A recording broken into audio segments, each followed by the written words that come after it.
We know that egg producers don't quit at 5 p.m. We don't quit until the job's done either. Bankers' hours don't apply at First United Bank because we believe egg lending isn't a 9-to-5 job. While you're out working the fields or managing the herd, we're making sure your money is working too.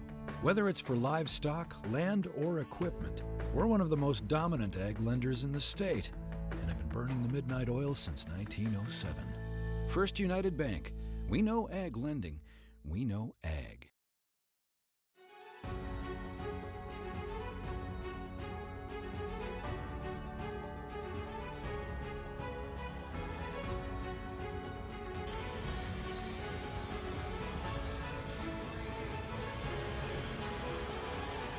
Hello, everyone, and welcome in to Roosevelt High School. The Mustangs and the Phillies have come to Lubbock for another 2-3A doubleheader with the Eagles and the Lady Eagles.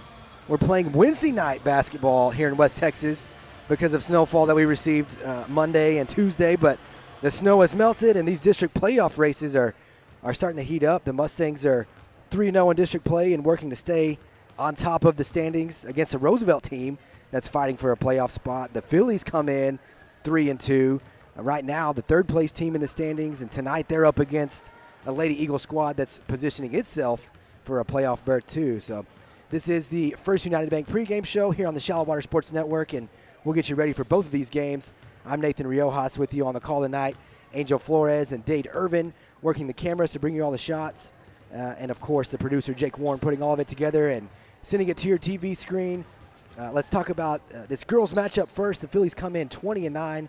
3-2 in district play, and I think the story last week for the Phillies was just trying to get back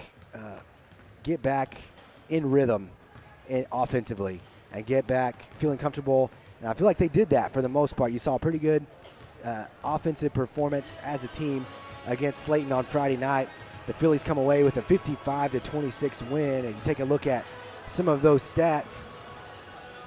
They shoot 33% from the field, but the big stat right there, 10 of 30 from beyond the arc. So 10 threes, and we talked about that last week. It's a team that's capable of doing that. We've seen them hit 10 threes in a game. We've seen them hit 8 or 9. We've seen them score 20 points in a quarter, and they got close on Friday night. They scored 17 in the first. They were well on their way. But they had 17, 14 in the second, 14 in the third, and then 10 in the fourth quarter to pull away. You see the Phillies also dominate on the glass. They out-rebound the Slayton Tigerettes 40-23 there, and they get 18 second-chance points off of those 25 offensive rebounds. They forced 26 turnovers from Slayton. They had 20 steals to help them do that. And then 11 of 18 from the free throw line. So a pretty good performance from the Phillies. We've seen them leave some points at the free throw line in games this year, and did a pretty good job Friday night. So like I said, you see them kind of getting a little bit more comfortable, see them finding their rhythm offensively, and just hope that continues. They're probably looking to do the same tonight against these Roosevelt Eagles. You look at some other scores on the Applied Payroll Solutions scoreboard from last week. Of course, Shallow Water, a 54-26 winner over Slayton. And then you see this Roosevelt team. They fell at home to Childress 54-25. Big one between Idalou and Abernathy. Those Lady Cats continue to roll. 51-26 winners at home against the Lady Lopes from Abernathy. So you look at the district standings, that Idalou Lady Cat team, they're up there by themselves at 5-0, 18-1 on the year. Childress by themselves in second place at 4-1. The Phillies sole possession of third place at 3-2. And then you see that battle for the fourth playoff spot between the Lady Lopes, the Lady Tigerettes, and these Lady Eagles here from Roosevelt. So the Phillies doing their part. They want to stay in touch with Idalou and Childress at the top of the district. Of course, they've played their first 5 district games. They had the district opener at home against these Lady Eagles from Roosevelt. So now starting their second trip through this district schedule, and they've got dates coming up with Idalou and Childress. So they want to take care of these other district games to stay in touch with Idalou and Childress and you see, the other three teams at 1-4 at the bottom of those standings. The Lady Eagles, one of those, they're trying to fight their way into that fourth playoff spot. So again, a doubleheader here, the boys and girls in Roosevelt tonight. Some other games from around the district. Again, everybody playing on a Wednesday because of the weather we had the last couple of days. Idalou at Childress, that's a big one on the boys and girls side. So big game up there in Childress tonight. We'll keep an eye on that. And then Abernathy is in Slayton tonight. And then if we'll look quickly at the top 10 across the state, we keep an eye on that. And we keep an eye on those Region 1 teams like Jim Ned, Holiday, Peaster, Brock, all teams that the Phillies are bound to see in that playoff run. Fortunately, all those teams right now, they're on the other side of the bracket. Shallowater, when you start those playoffs, you'll be looking at District 1, District 3, but District 5, District 6, District 7, all of them very strong. That's where you see those teams like Jim Ned, Holiday, Peaster, and Brock. So a loaded Region 1. That's not to mention that Idalou and Childress team that you may see down the road too. So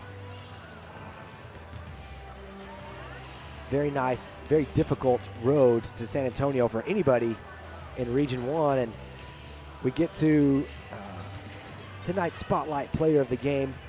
We're going to take a look at number 10, Anaya Washington, one of the Phillies bench players. She averages just over 3 points a game. She averages just over 2 rebounds a game. And you look at that deflection stat, 1.3 a game coming off the bench. She's actually got 36 deflections on the season, 22 steals. So a really good player for Kurt Richardson coming off the bench. And Anaya coming off the bench doesn't take a lot of shots, but she shoots 44% from the field. She's 3 of 8 on the year from three-point land. So again, doesn't shoot a ton of them, but a pretty good percentage at 38%. So a good role player, a good bench player for Kurt Richardson coming off of the bench. And as we get ready for these Lady Eagles, again, it's the second time around. The first time that Shallowater played Roosevelt, it was the district opener in Shallowater. The Phillies won that one 66-32, and just a dominating performance for the Phillies offensively and defensively, really in every category in that district opener.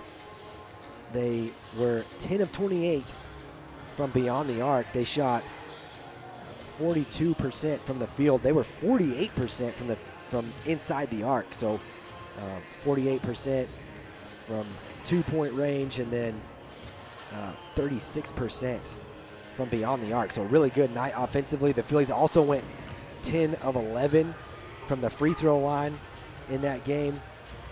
They had 10 transition points. They got 34 points off of 30 Roosevelt turnovers, 15 offensive rebounds to just 3 for Roosevelt, so dominated on the glass. And again, they had 20 steals in that game, just like they did on Friday night. And individually, Madeline Barnes had 19 points in that game. Avery Terrell had 15. Shelby Roberts had 7.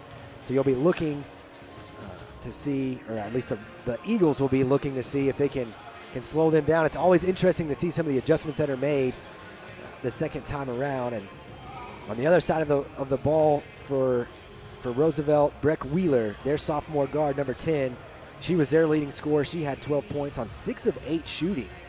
So the Phillies always tough defensively, didn't give her a ton of shots, but when she did, when she got them, she was knocking them down. They also got 7 points from Nevaeh Bueno. She's a senior for this Lady Eagles team. She had 7. She was 5 of 8 from the free throw line. Yeah, we got another district doubleheader coming up for you. We're just about 2.5 minutes away from first tip here in Roosevelt. We're going to take a quick break, but we'll be back with starting lineups and a big-time district doubleheader here in Roosevelt when we come back here on the Shallowater Sports Network. Founded in 1913 and located in northwest Lubbock County, Shallowater is a place you will find people with small-town values who pride themselves in West Texas traditions. Shallowater is a community you will be proud to call home. Mayor Roy King Potter and the Shallowater City Council encourage you to stop in and say hello. They want to make Shallowater the best it can be. Shallowater, where Texas pride runs deep.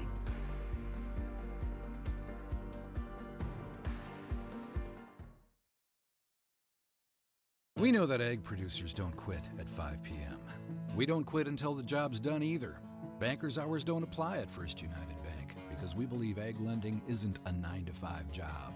While you're out working the fields or managing the herd, we're making sure your money is working too. Whether it's for livestock, land, or equipment, we're one of the most dominant ag lenders in the state and have been burning the midnight oil since 1907. First United Bank. We know ag lending. We know ag. Honey, can we please just call D&K Hunt? I can do this.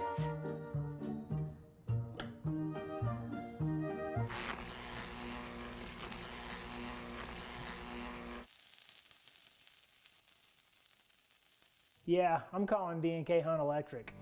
When you need electrical work done, leave it to the professionals and call D&K Hunt Electric, 806-866-9911. At People's Bank, being local matters. Decisions are made right here. Our employees are raising their families here and serving in our communities. You'll see how local bankers make a difference when you bank with people that you know. At People's Bank. Are you ready for a new home? Is it time to update? People's Bank is locally owned, and our mortgage lenders have decades of experience, so we're able to help you in ways only a local bank can. Bank with people that you know at People's Bank. West Texas is an incredible place to live and raise your family, and Shallowater is no exception. We all know shopping, dining, and medical care are important factors to consider when choosing your next home. Here in the Highland subdivisions of Shallowater, you have easy access to all the big city amenities. Many have been buzzing about Shallowater ISD, and in Shallowater, your children are going to have the opportunity to play for some of the most decorated teams in the area. To see what the buzz is about, reach out to us and we can talk more. At Hamilton Farms, we pride ourselves on being able to offer you the freshest products and convenient space to make memories with your family. Make sure and visit us for Sunflower Days in June and July, Christmas on the farm starting Thanksgiving week, and remember to shop all of our farm-raised beef, Texas-sourced canned goods, and local honey anytime throughout the year at HamiltonFarmsTexas.com. We can't wait to have your family make memories with us.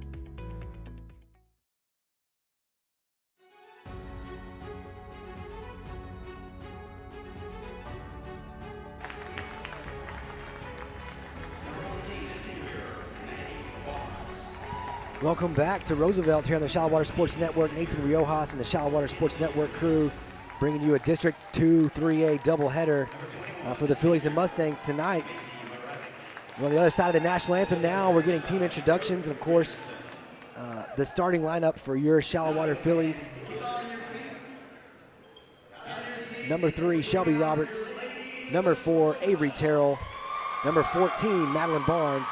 Number 20, Kenley Richardson, and number 21, Macy Moravik. All 5 senior starters for the Shallowater Mustangs. The Phillies come in 20-9 on the season, 3-2 in district play. And then on the other side for the Lady Eagles from Roosevelt, got number 10, sophomore Breck Wheeler. Number 13, senior Elia Harris. Number 14, Nevaeh Bueno, a senior. Then number 22, Jazzy Chavarria, she's a freshman. And number 30, Mackenzie Mendoza, a sophomore for these Lady Eagles from Roosevelt. They come in 17-7 on the year, 1-4 in district play. Like I said, one of 3 teams sitting at 1-4 in district play, looking to get into that 4th spot and make a postseason trip. So a big game for the Lady Eagles as they start this second half of district play. And the same for the Phillies. The Phillies sit in 3rd place right now. You know they're going to get another shot at Idalou and Childress, but they want to take care of business outside of those games to stay in touch and give themselves a shot to move up in the pecking order, move up off of that 3 seed into the 2 spot, or maybe compete for a district championship. Shelby Roberts in the circle for the Phillies. She'll jump against Breck Wheeler for the Lady Eagles. We are underway here in Roosevelt. Madeline Barnes controls the opening tip. And she'll walk it across. It looks like these Lady Eagles are going to jump into a 2-3 zone. That's been a theme lately. The Phillies with some of their offensive struggles, you've seen teams forcing them to shoot it from the outside. There's a turnover as the Phillies were trying to get it into the paint. They get it to Breck Wheeler on the baseline, and she gets an easy bucket. And it's 2-0 quickly in favor of the Lady Eagles. Madeline gets it down the floor to Avery Terrell. And now back up to Madeline Barnes. The Phillies in their road black uniforms. The Eagles in home whites.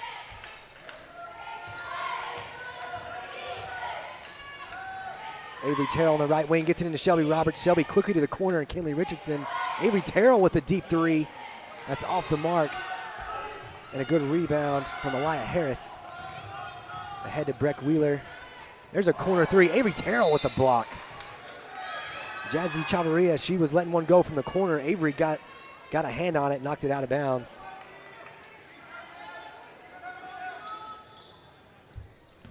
Inbounds pass to Bueno. She kicks it out to Wheeler. Wheeler drives, but Madeline Barnes turns her around. Chavarria driving the right side.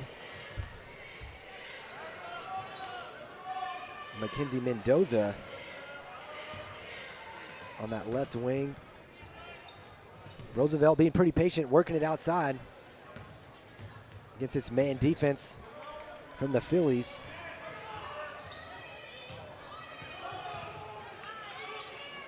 Wheeler gets it inside. That's Bueno. Spins, and good defense from the Phillies. They get a hand on it. Shelby Roberts controls the ball, gets to Madeline Barnes. Madeline quickly the other way. She kicks out to Avery Terrell. That three is off the mark. And the Phillies unable to chase down that rebound. Macy Moravik and Shelby Roberts look like they both got a hand on that, but goes out of bounds. Last touch by the Phillies. They do jump in. Some full court pressure there.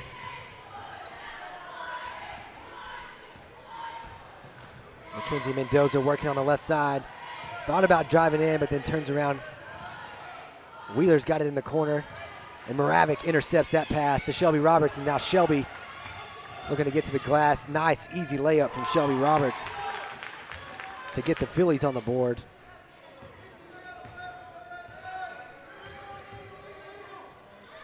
You've got Chavarria trapped in the backcourt. Shelby Roberts and Avery Terrell intercept that pass. You're trying to get it to Wheeler. It's a jump ball, but they're going to give that, or the possession error, I guess, favors the Lady Eagles.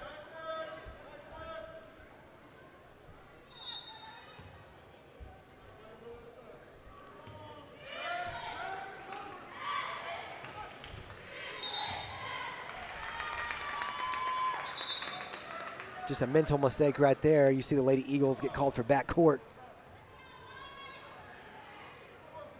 Mackenzie Mendoza was taking her time coming down the floor, and Chavarria passed it back there, and they get called for the backcourt.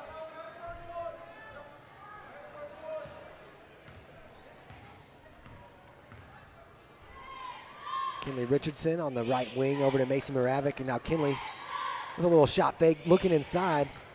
Kinley's going to let one go from the right side. That one's long, but Avery Terrell gets the rebound, and now she's bringing it back out, resets to Madeline Barnes. Madeline with the drive. She was trying to kick it out to Macy Moravik, but they're going to call a foul on the floor. They give that to number 14, Nevaeh Bueno. That's her first and the team first. Madeline inbounding to Shelby Roberts. Shelby unable to finish, but they're going to call the foul on Aliyah Harris. So two quick fouls on the Lady Eagles, and now Shelby Roberts will get a chance at the free throw line. Shelby gets the first one to go. She's a 51% free throw shooter on the year, averaging just over 5.5 points a game. That one was in and out, but Madeline Barnes, good offensive rebound. And then she's fouled. They're going to get Bueno for her second. The team's third, and now Madeline will be at the line for 2. It's 3-2 early here in favor of the Phillies. Shelby Roberts has all 3 of the Philly points. Madeline Barnes gets the nice roll on that free throw.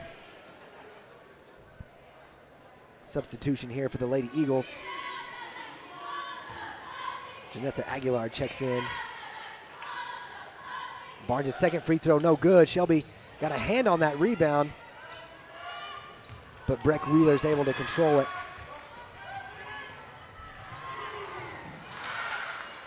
Couple of missed layups there for the Lady Eagles, and Avery Terrell's coming the other way. She gets a layup. Now Avery on the board too.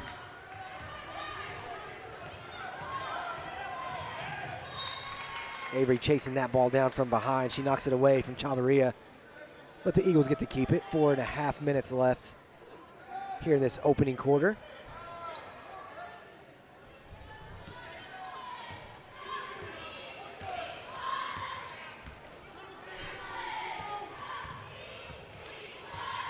Chavarria taking her time on the right side. She gets it out to Elia Harris.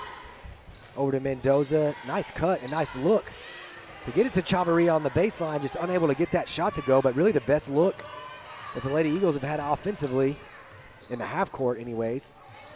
Shelby Roberts with a nice cut down the lane and a good feed from Kinley Richardson. She puts it up between 2 defenders and it's going to earn another trip to the free throw line. They're going to give that foul to number 12. 12 or 13. I guess number 13, Elia Harris.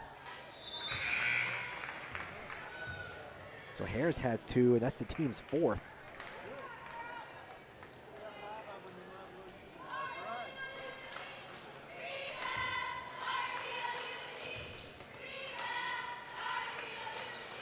Shelby gets both of them to make it 8-2, and then she's gonna get a breather. Addison Pitts checks into the game for the Phillies. Shelby quickly with 5 points. Breck Wheeler thought about it, she gives it up.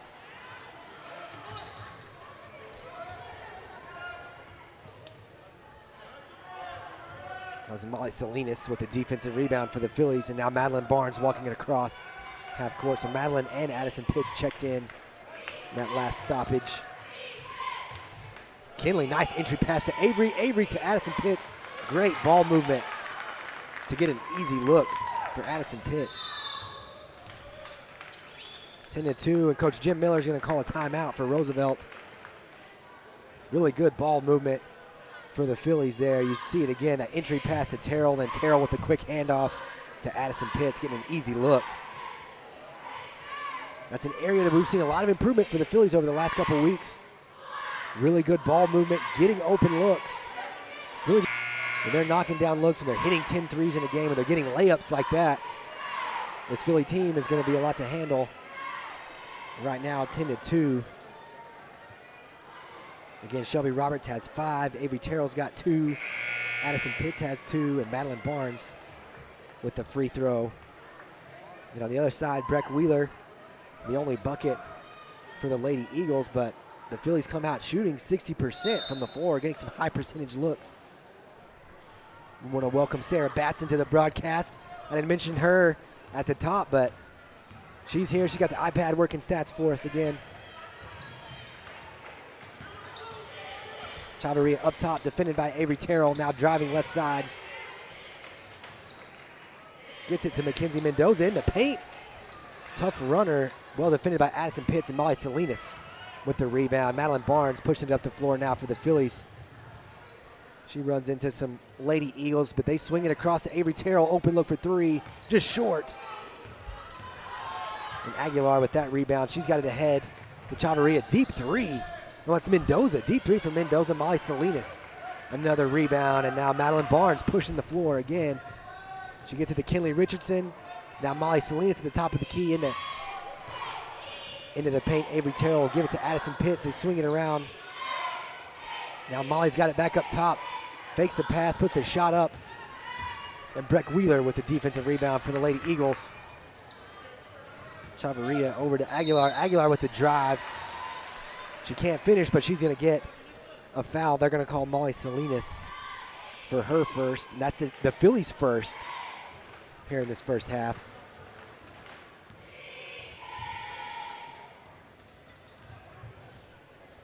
Janessa Aguilar, a junior for these Lady Eagles.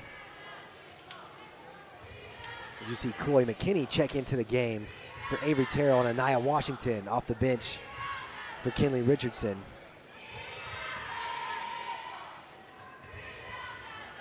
Aguilar tries to get this second one to go. She does get it to go.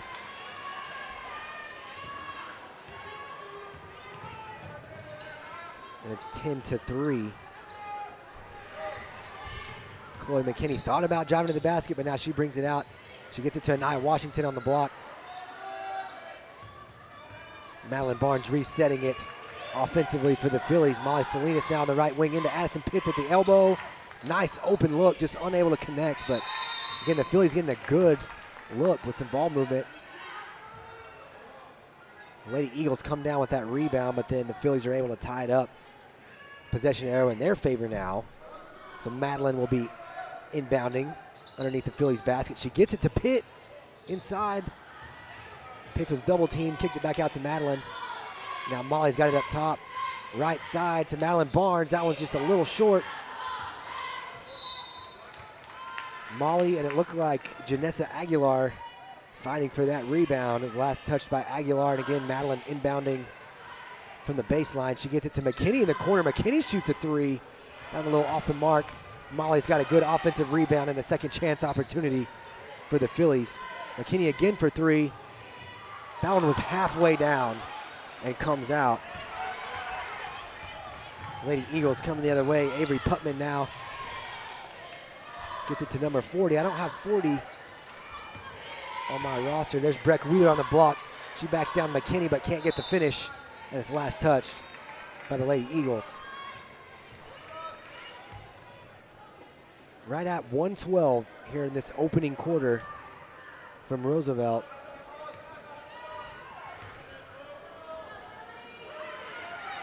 Phillies break the press, and now Salinas with a nice ball fake. She's unable to get the layup. Anaya Washington there. She faked the pass to Washington, put the layup.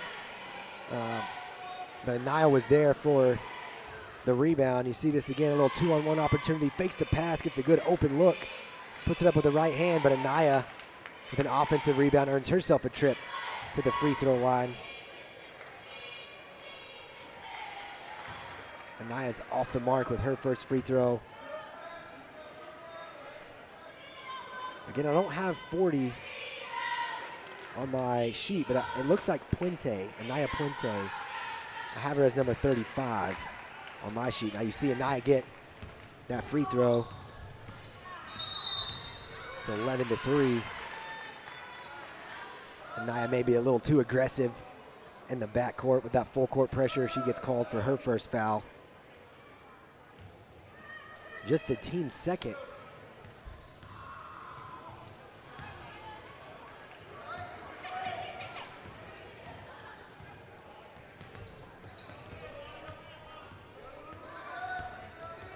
Chloe McKinney with a steal, and she gets it to Molly Salinas as she hits the floor.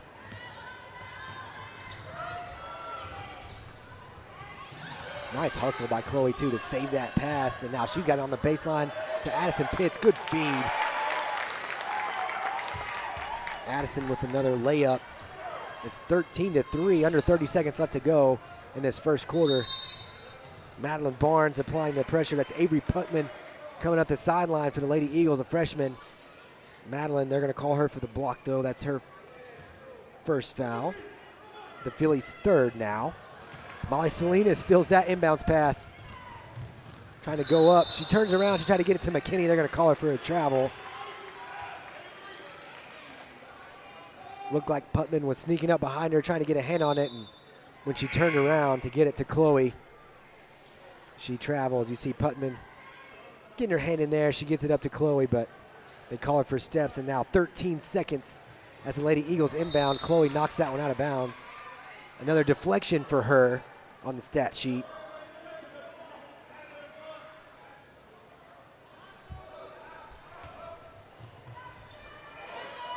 Chloe McKinney intercepts that inbounds pass, and she's going to take it all the way. She gets to the rim. It's 15-3 now. Puente has it. The Lady Eagles get up court quickly, but then don't get a shot off. Puente had it, gave it up to Jazzy Chavarria, but they just unable to get a shot up. That'll do it for the first quarter. It's 15-3 in Roosevelt. We'll be back with more Philly basketball here on the Shallow Water Sports Network.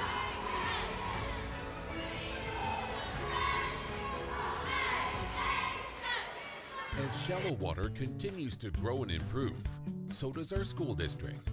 Our students are successful in all aspects of public education, from academics, athletics, theater, ag, band, UIL, and more.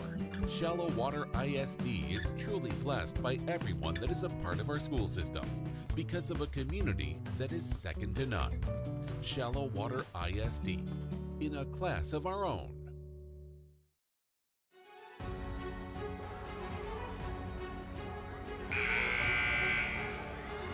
Welcome back to Roosevelt here on the Shallow Water Sports Network. Nathan Riojas and the Shallow Water Sports Network crew bringing you Philly basketball. The Phillies lead the Lady Eagles 15-3 as we head to the second quarter.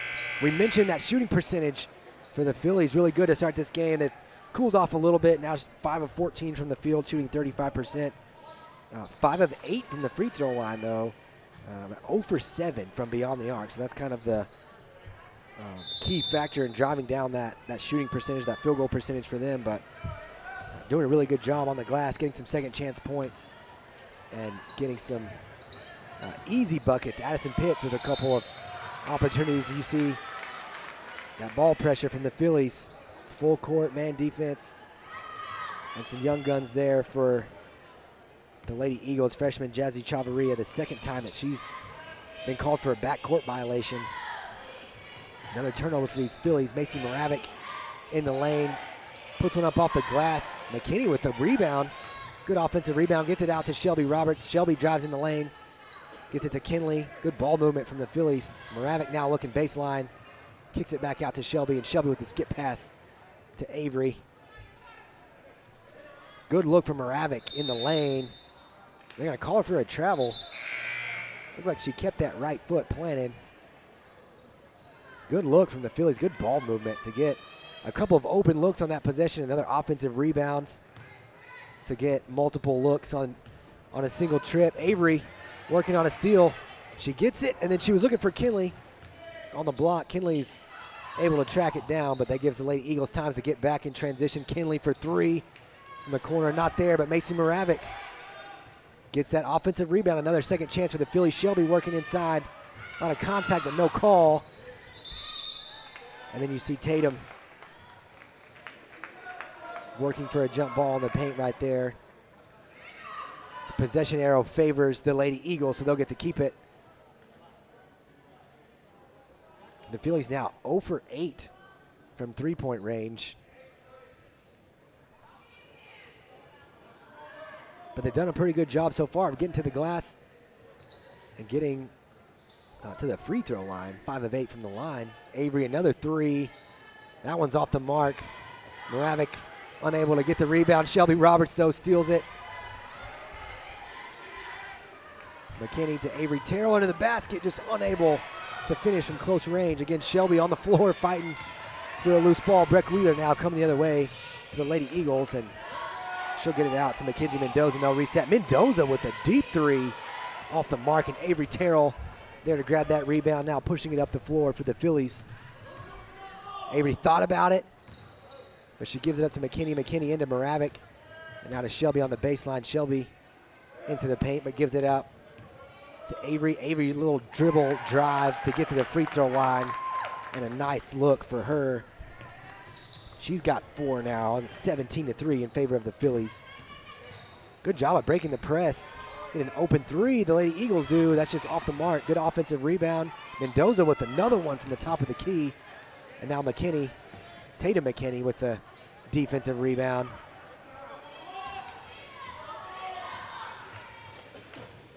Kinley Richardson back to Avery Terrell.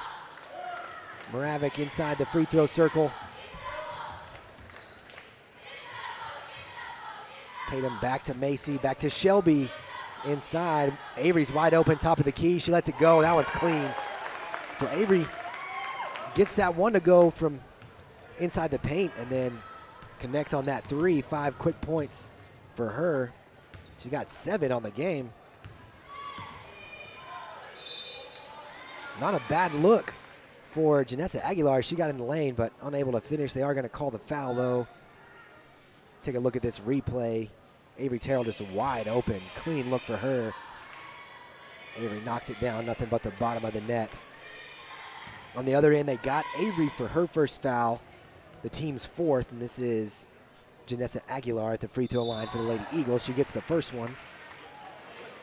She got 2 points now, the junior. Tatum McKinney checks out. Madeline Barnes back in the game. And the Phillies have all their starters back on the floor. Aguilar gets the second.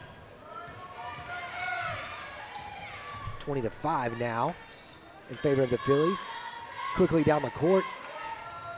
Moravec from the baseline to Madeline Barnes and then back to Moravec. She gets it to Terrell on the left wing. Avery with a shot fake, then she goes baseline, gets it back to Madeline at the top. Good drive from Kinley Richardson, but she gets stripped. And now Aguilar coming the other way, just a little strong off the glass. Madeline made her uncomfortable. Aguilar, though, gets a hand on it, takes it away from Avery, then is able to get a layup opportunity. Janessa Aguilar now with 5 points. That shot off the mark for Shelby. Another offensive rebound for Macy Moravec, but unable to convert in the lane. Breck Wheeler comes away with the rebound. Finally, Shelby steals that pass. She goes up for the layup. Nevaeh Bueno does a really good job of getting back to strip it. You see Shelby anticipating that one and then jumping in the lane. Quick inbounds pass to Kinley Richardson, her three from the corner off the mark. And then Shelby knocks it loose. So Janessa Aguilar, a good defensive rebound for the Lady Eagles, and just the Phillies continue to wreak havoc up and down the court. Nothing easy. They just harass their opponents night in and night out. You see they get the rebound and she's trying to bring it up the court. Shelby knocks it out from behind. Aguilar for three, a little off the mark, and Shelby goes up and gets that rebound. Kinley Richardson coming the other way. They've got a 3-on-1 opportunity. Kinley's going to take it herself. Bueno with the block. And then last touch by the Phillies on the baseline. Couple of blocks under the basket for the Lady Eagles. Kinley applying the pressure in the backcourt. She gets a little aggressive, leaves her feet there, and commits the foul. It's Kinley's first, but it's the team's 5th. Tatum McKinney checks back in as Kinley takes his seat.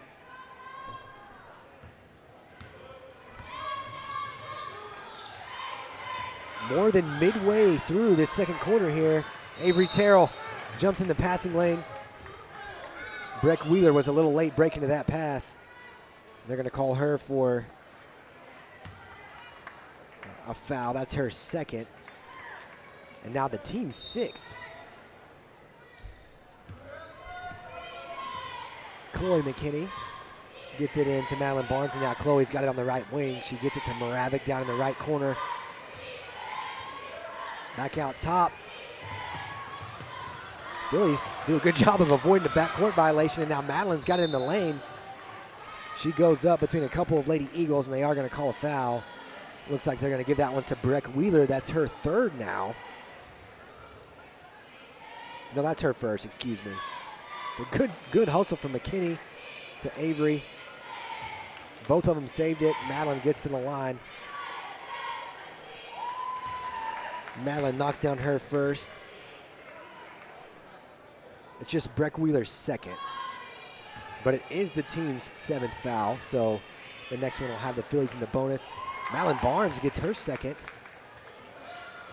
She's got 3 points now. as we approach the 3-minute mark here in the second quarter.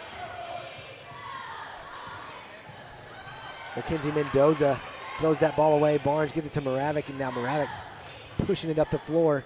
Shelby from the corner to the left wing to Avery Terrell, off the mark, but McKinney gets the rebound. She gets it to Shelby. Shelby kicks back out to Madeline Barnes. Another three. Madeline gets that one to go. She's got 5 quick points right there. 6 on the game now. It's 25-7, and then the Phillies force another Lady Eagle turnover in the backcourt. That one a double dribble.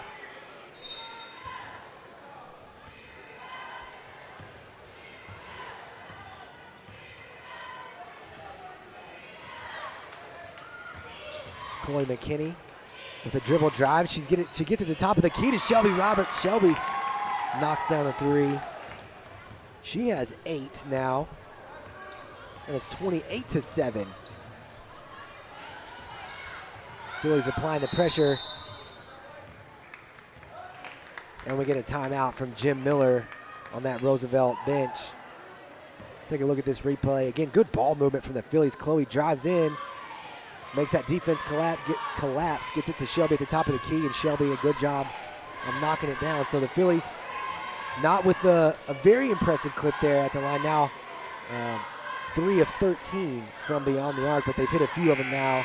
Again, 7 of 10 from the free throw line, so doing a good job of getting some second chance opportunities, getting to the glass, and then getting to the free throw line to get some cheap buckets.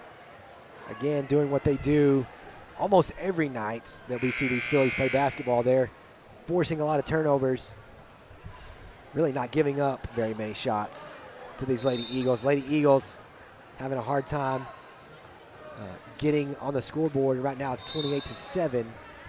See Shelby Roberts, another deflection in the backcourt. Philly's got 15 in that opening quarter. They've got 13 so far in the second one. Molly Salinas in the game now. Her and McKinney with the trap. But Chavarria is able to get rid of it.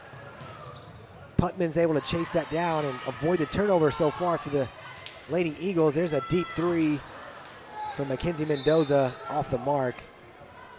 And the Phillies are gonna come the other way with 1:57 left in this first half.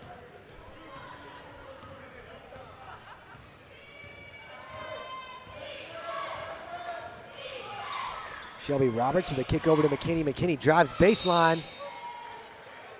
She gave it up to Pitts, but they're gonna call a foul on the floor before she got there. That's the 8th team foul for Roosevelt.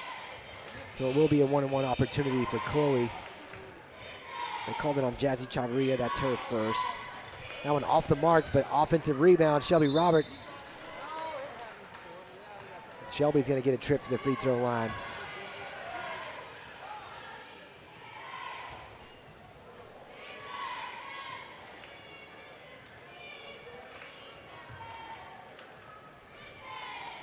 Again, Shelby averages 5.5 points a game. She's already got 8 in this one, looking for more here at the free throw line in the first half.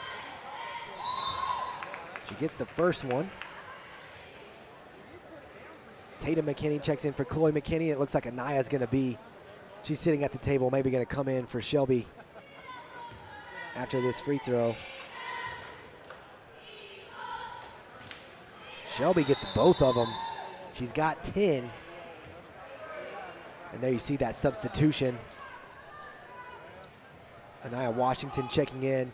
So you've got Tatum McKinney, Molly Salinas, Madeline Barnes, Anaya Washington, and Addison Pitts right now on the floor these last 2 minutes of this first half. Chavarria looks baseline. She tries to get it in the paint. That ball was deflected. Lisette Hernandez was able to get her hands on it. She gets it to Breck Wheeler, and then Breck Wheeler's going to draw a foul. They're going to call Madeline Barnes with another blocking foul. It's Madeline's second. The team's 6th.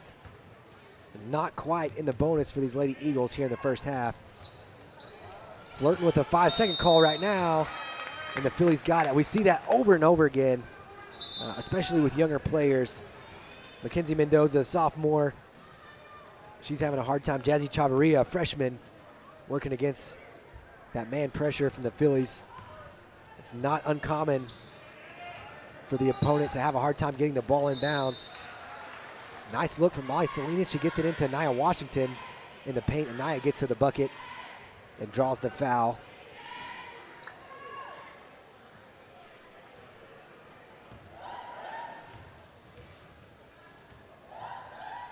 They give that one to Breck Wheeler. That's her third.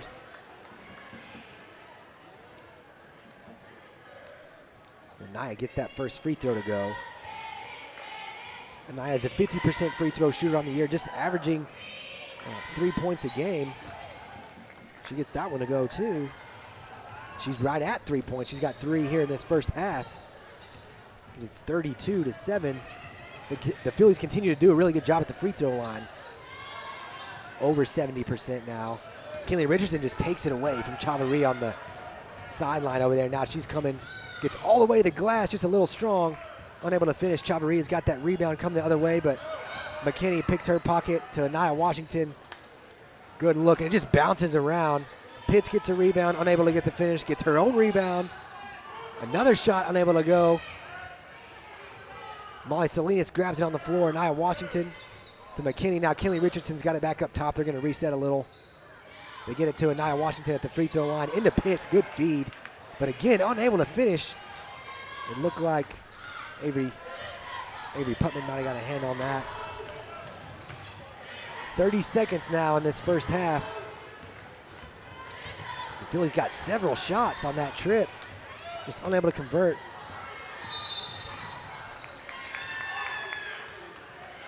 You get a 5-second call on the outside right here. Really good defense. Tatum McKinney moving her feet, and Molly came out for a trap. Lady Eagles is dribbling around. Now the Phillies have 19 seconds to get a shot here. Molly Salinas to Tatum. Skip pass to Molly. She'll shoot it from the right wing. Just off the mark. Good deep offensive rebound, from Tatum. Unable to get it to go. Molly saves it in bounds, but nobody there. And then the Lady Eagles are going to run out of time. That's going to do it for the first half. It's 32-7 in favor of the Phillies. Stick around for the Sylvia's Insurance halftime show. We'll be back for more here in Roosevelt.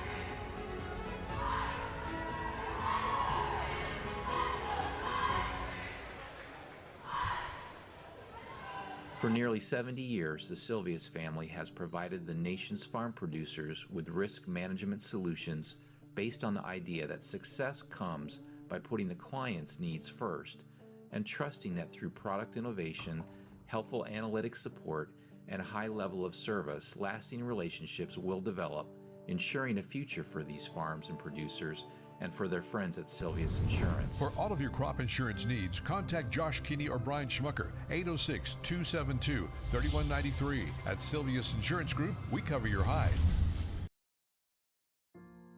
Founded in 1913 and located in northwest Lubbock County, Shallow Water is a place you will find people with small town values who pride themselves in West Texas traditions. Shallow Water is a community you will be proud to call home. Mayor Roy King Potter and the Shallow Water City Council encourage you to stop in and say hello. They want to make Shallow Water the best it can be. Shallow Water, where Texas pride runs deep.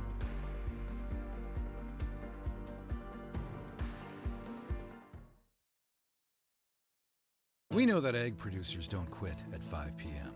We don't quit until the job's done either. Bankers' hours don't apply at First United Bank because we believe egg lending isn't a 9-to-5 job. While you're out working the fields or managing the herd, we're making sure your money is working too. Whether it's for livestock, land, or equipment, we're one of the most dominant egg lenders in the state and have been burning the midnight oil since 1907. First United Bank. We know ag lending. We know ag. Honey, can we please just call D&K Hunt? I can do this.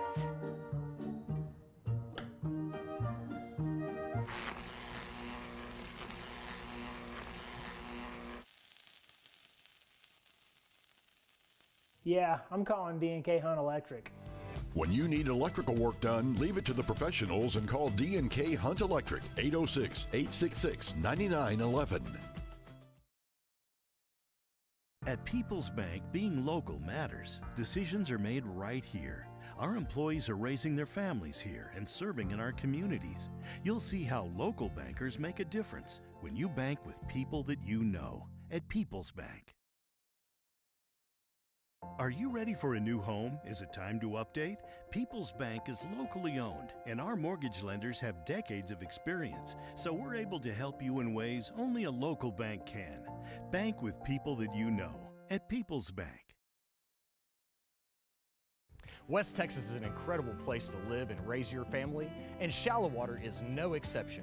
We all know shopping, dining, and medical care are important factors to consider when choosing your next home. Here in the Highland subdivisions of Shallow Water, you have easy access to all the big city amenities. Many have been buzzing about Shallow Water ISD, and in Shallow Water, your children are going to have the opportunity to play for some of the most decorated teams in the area. To see what the buzz is about, reach out to us and we can talk more. At Hamilton Farms, we pride ourselves on being able to offer you the freshest products and convenient space to make memories with your family. Make sure and visit us for Sunflower Days in June and July, Christmas on the farm starting Thanksgiving week, and remember to shop all of our farm-raised beef, Texas-sourced canned goods, and local honey anytime throughout the year at HamiltonFarmsTexas.com. We can't wait to have your family make memories with us.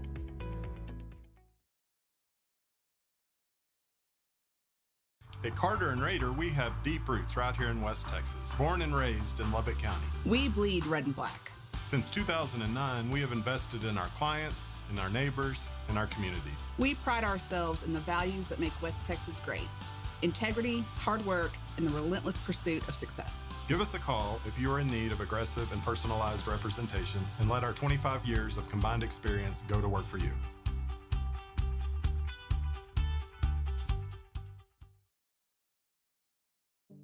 For nearly 70 years, the Sylvius family has provided the nation's farm producers with risk management solutions based on the idea that success comes by putting the client's needs first and trusting that through product innovation, helpful analytic support, and a high level of service, lasting relationships will develop, ensuring a future for these farms and producers and for their friends at Sylvius Insurance. For all of your crop insurance needs, contact Josh Keeney or Brian Schmucker, 806-272-3193. At Sylvius Insurance Group, we cover your hide.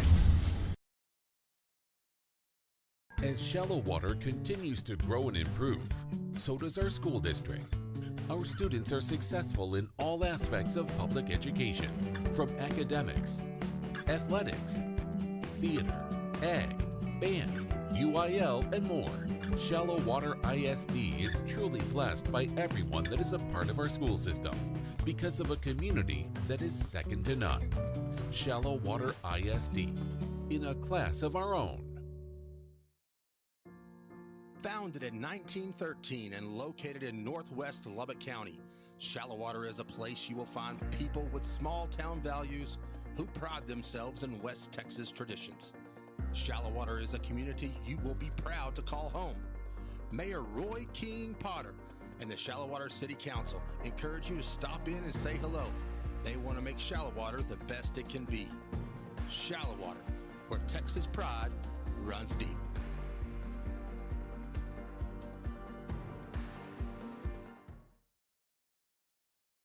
We know that egg producers don't quit at 5 p.m. We don't quit until the job's done either. Bankers' hours don't apply at First United Bank because we believe egg lending isn't a 9-to-5 job. While you're out working the fields or managing the herd, we're making sure your money is working too. Whether it's for livestock, land, or equipment, we're one of the most dominant egg lenders in the state and have been burning the midnight oil since 1907. First United Bank. We know egg lending. We know egg. Honey, can we please just call D&K Hunt? I can do this.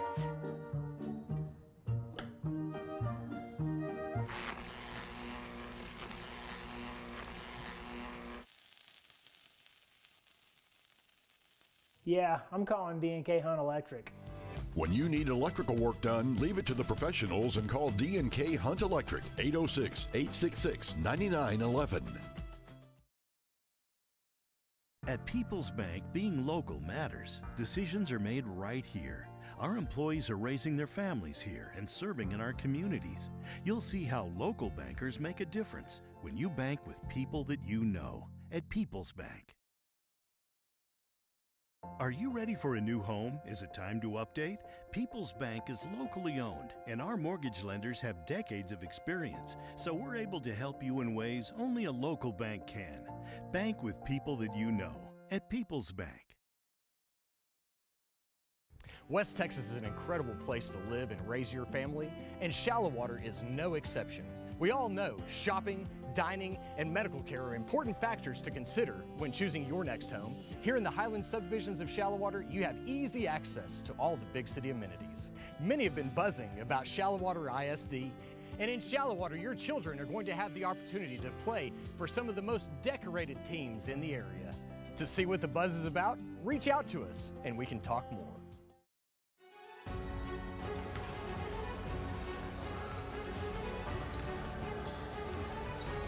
Hello, everyone, and welcome back to Roosevelt, where the Phillies are enjoying a 32-7 lead over the Lady Eagles here at halftime.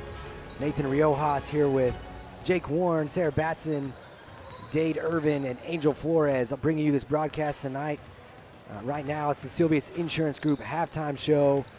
Take a look at some of these numbers for the Phillies. Very impressive performance, just dominating in every category. They're shooting 30% from the field. 21%, just 3 of 14 from beyond three, but started 0 of 7, so they came back and got a few of them at least. But the Phillies doing a really good job getting to the free throw line. They've got 11 points at the charity stripe tonight, shooting 73% there, really dominating the Lady Eagles on the glass, winning that battle 21-11. And then defensively, they've got 13 steals, forcing 17 Lady Eagle turnovers.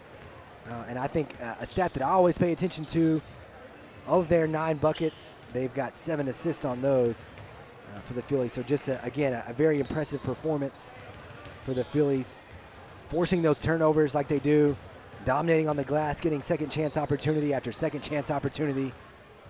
And then the focus, like we talked about over the last couple weeks, is just finding some rhythm offensively and being consistent on that side of the ball. And they're doing a good job of that tonight. Again, with a big lead here, 32-7 at the half. And we take a look at some of the individual numbers for the Phillies. Right now, Shelby Roberts leading all scorers. She's averaging just over 5.5 a game. She's got 10 at half. Avery Terrell, the team's leading scorer, she's got 7 right now at halftime. Anaya Washington with 3. Malin Barnes has 6. Chloe McKinney has 2 coming off the bench, and Addison Pitts with 4 points. So, again, the Phillies up 32-7. We've got about 2 minutes left here in this halftime break, and we can we'll take a look here in a little bit at what we have coming up next week, coming up on Friday, I guess, is the Phillies will host the Abernathy Antelopes and Lady Lopes in Shallow Water, and then the Idalou Lady Cats and Wildcats will be here in Roosevelt on Friday night, and the Slayton Tigers and Tigerettes make that drive up to Childress, that fun drive up to Childress Friday night. Quick turnaround for all of these teams. Again, just normally 2 days in between that Tuesday-Friday game, but because of the weather, they'll just have 1 day off, and then they'll be back on the court again Friday. You look at some of the numbers for Roosevelt on the other side. Janessa Aguilar, their junior, she's leading their effort with 5 points. Breck Wheeler has got 2 points. And that's it for the Lady Eagles, 32-7. Those 2 players account for all 7 of the Lady Eagle points. Again, this Roosevelt team in a 3-way tie for that 4th playoff spot in District 2, so an important game for them as they start the second half of this district schedule. And the Phillies trying to keep pace with Idalou and Childress right now in the 3 spot, looking to move up if they can.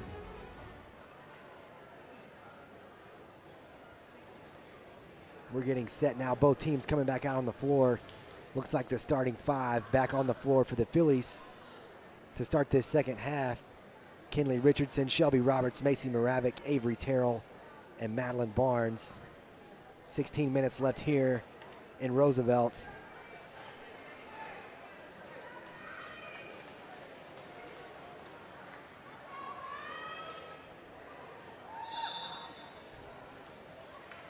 Again, another impressive performance for the Phillies so far.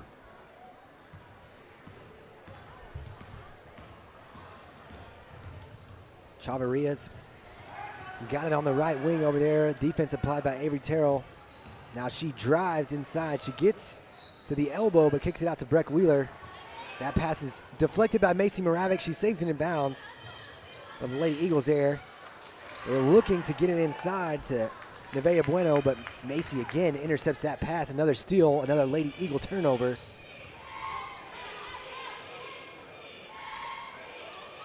The Phillies had forced 17 in the first half. They've got 18 now. Kinley over to Shelby Roberts. Shelby in the lane. Gets it on the baseline to Madeline Barnes. Madeline doesn't get the roll, but Shelby gets inside, fighting for that offensive rebound. Last touched by Elia Harris, so the Phillies will get to keep it.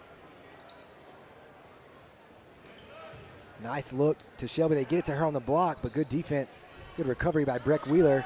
Forces the pass out. Madeline from the right wing for 3. That's good. She had 6 in the first half, 3 quickly here to start the third quarter. The Phillies are up by 4 touchdowns now.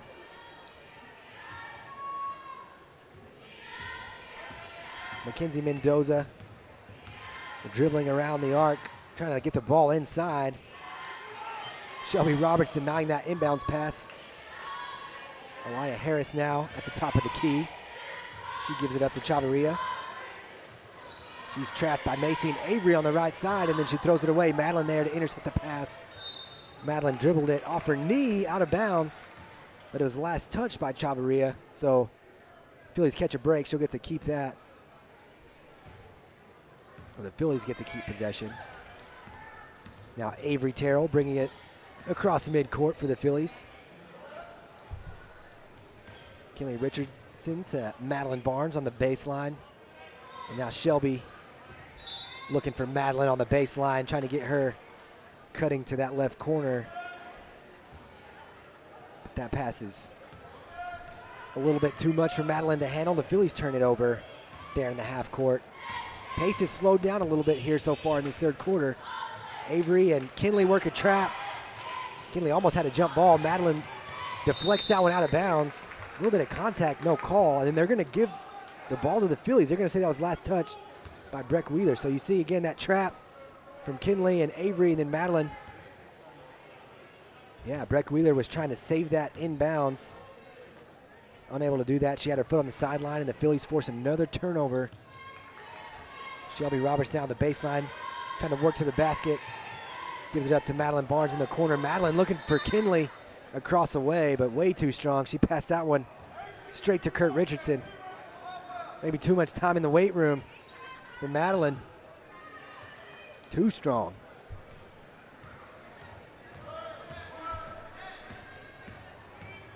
Chavaria, and you see Kinley and Avery working that trap again right here at midcourt. Macy there to take advantage with the steal. She's going to put it up on the left-hand side for a nice, easy bucket.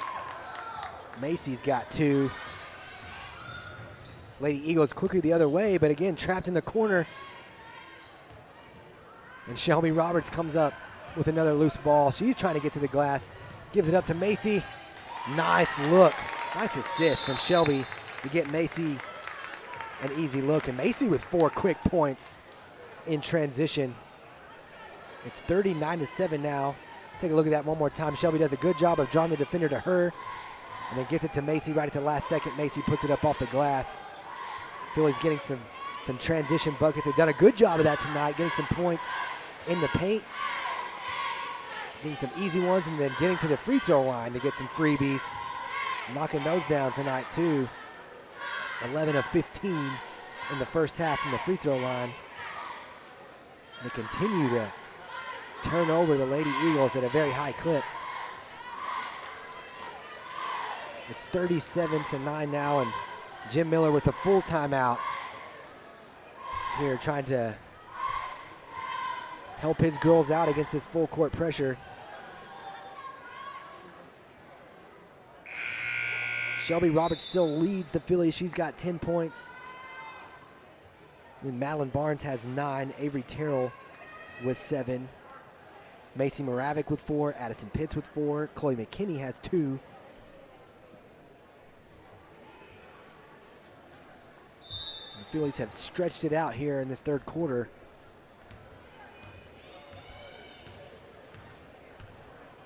They open with a 7-0 run. Madeline with another steal. She steals it, but then she steps on the sideline. She was trying to get it up the court. The Phillies looking for another fast break opportunity. This Phillies defense has really given these young ball handlers for Roosevelt a lot of trouble. You see another trap. Madeline Barnes and Avery Terrell just wreaking havoc. Breck Wheeler does a good job just to avoid the backcourt violation. Another shaky pass. Macy got a hand on it but couldn't control it. Breck Wheeler now inside. See a drive inside, and they're going to call the offensive foul. Macy was camped out, and Nevaeh Bueno came down the lane and gave her a hook. You see it one more time. Macy there camped out. Bueno on the drive and just kind of hooks her, runs over her to get that shot up. That's Nevaeh's third, the first foul for either team here in the second half.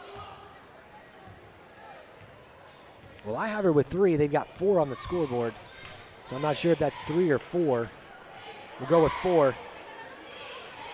Sarah Batson, our statistician, says 4 also, so apparently I was the only one behind over here. Loose ball under the basket. Was knocked out of bounds, and they said, I think Shelby was on the end line. Lady Eagles walk it across, and now Elia Harris gets trapped by Macy and Avery near half court. She gets it to Mendoza. Nice move by Janessa Aguilar. I don't know if she needed to put the ball on the floor right there. It looked like maybe, but either way, she's got 7 of the 9 points for the Lady Eagles. 39-9. Kinley Richardson now for the Phillies in the left wing. She works it into Shelby Roberts. Shelby across the paint to Macy Moravik. Macy works to the block. She tried to get it back to Avery outside. And Mackenzie Mendoza, the sophomore, was there. Couldn't quite get her hands on it, or couldn't quite get both of them, I guess. She knocked it out of bounds. Molly Salinas checks in for the Phillies. Sets a pick for Avery. Avery with her foot on the line, lets a long 2 go. Shelby was unable to save that.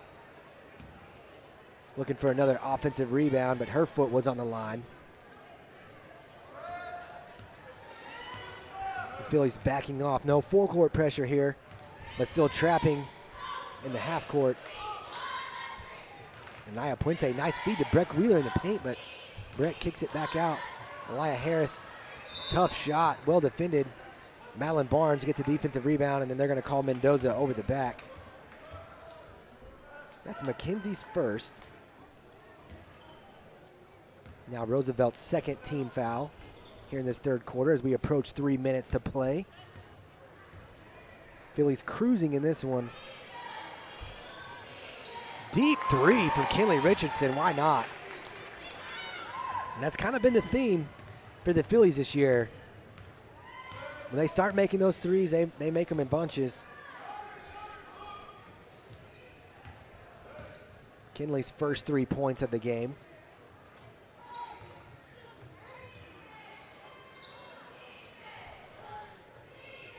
Janessa Aguilar was looking inside for Anaya Puente.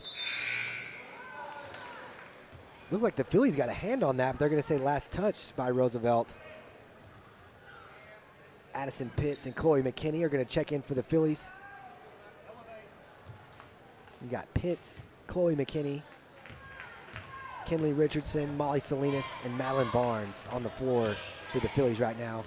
Salinas on the right wing into Barnes. She looked for Addison inside, but sends it back out to Chloe.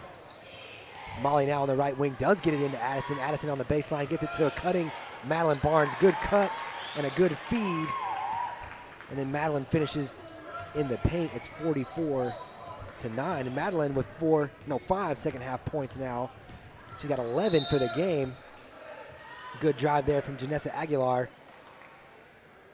Doesn't get the shot up, but she does earn herself a trip to the free throw line.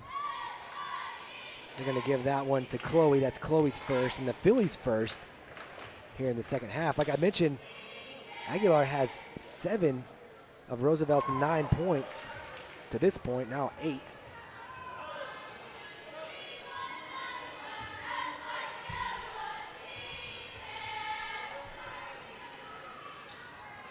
The second one is no good. Molly Salinas, though, well, I was going to say unable to control the rebound. She saves it in bounds. Addison Pitts gets a hold of it and gets it to Chloe McKinney.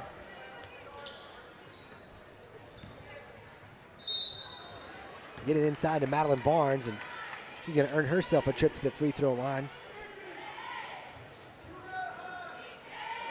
Breck Wheeler is charged for that one. You see this nice feed from Molly into Madeline, and then a good little spin move. She goes to the basket. They put Breck Wheeler on the scoreboard. He went to the scores table and said number 10. And you look at the replay, and I thought Naya Puente might have been the guilty party on that. But either way, Madeline gets a trip to the free throw line, and it's her, well, I jinxed it. I was about to say her 12th and 13th, but just her 12th point. Addison Pitts, offensive rebound, another second chance opportunity. Madeline with a drive baseline. There's 13 and 14. 47-10 now. A minute 25 left in this third quarter. The Lady Eagles with another turnover. Elia Harris called for a travel on the right side. You look at this replay again, skip pass, and then Madeline goes baseline. Nice take to get that layup. The Phillies have done a pretty good job of getting some easy, high percentage opportunities. Molly Salinas with an open look off the mark from 3. Elia Harris controls a rebound for the Lady Eagles. And Putman coming the other way. Pushing it up the floor, but then settling in to their half-court offense. Mackenzie Mendoza looking baseline. She gets it to Puente. Puente was looking for Janessa Aguilar, and Aguilar had her eyes under the basket. Forgot to catch that pass. Another Lady Eagles turnover. Now 44 seconds left in this third quarter.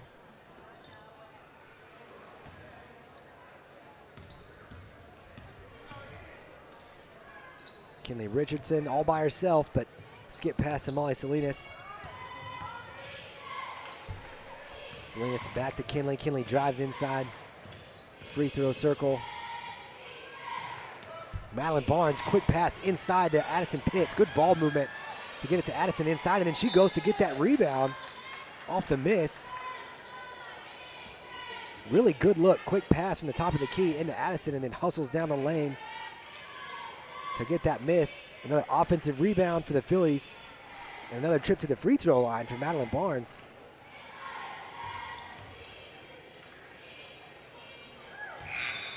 Nothing but net there from Madeline. That's 15 now for her.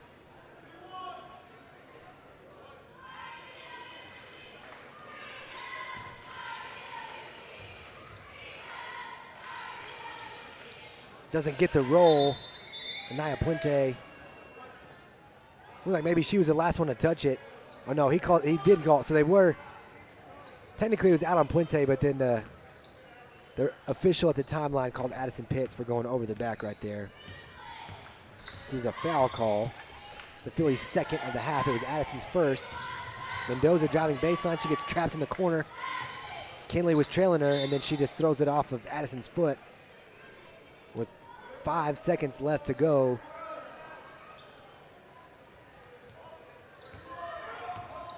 Chavarria, she's got to put up a shot here. Gets it to Mendoza. Nice baseline jumper from Mackenzie Mendoza. Her first 2 points of the game. That's going to make it 48-12 as we head to the fourth quarter here. We'll be back with more Philly basketball on the Shallow Water Sports Network.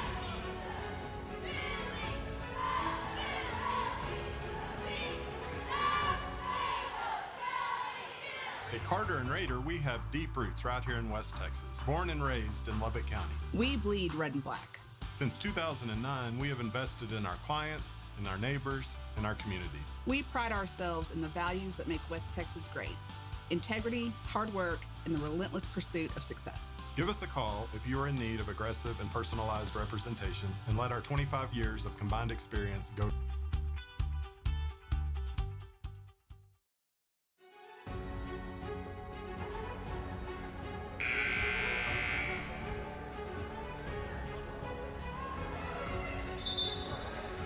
Welcome back to Roosevelt. Nathan Riojas here on the call for the Shallow Water Sports Network. The Phillies cruising here in A-Cup, Texas, 48-12 as we head to the fourth quarter. Right now, Madeline Barnes leading all scorers with 15 points. She's going to start the fourth quarter on the bench, though. Addison Pitts inside to Anaya Washington. Anaya hits a cutting Tatum McKinney. Tatum gets a nice, easy layup there to make it 50-12. Another assist on a made bucket for the Phillies. Another turnover for the Lady Eagles in the half court. Now Tatum's coming the other way. She gets it to Anaya Washington. Anaya, good look to Shelby Roberts inside. Shelby puts it up. Doesn't get the roll, but Addison Pitts, another offensive rebound. Addison gets it to go. She's got 6 points. And it's 52-12. So Tatum McKinney, Avery Terrell, Shelby Roberts, Addison Pitts, and Anaya Washington on the floor to start this fourth quarter for the Phillies. They open with 4 quick points. Roosevelt gets it inside to Puente, and they're going to call her for a double dribble as she was trying to get to the basket. Another turnover for these Lady Eagles in the half court. Pretty good look to get it to her in the paint, but just good defense there by Addison. She picked it up and then put it back on the floor again.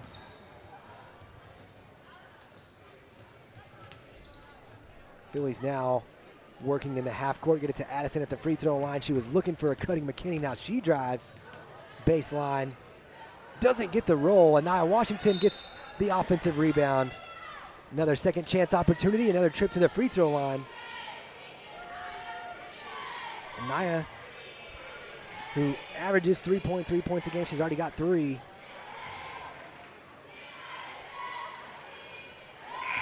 She gets that first free throw to go. All of Anaya's points at the free throw line tonight.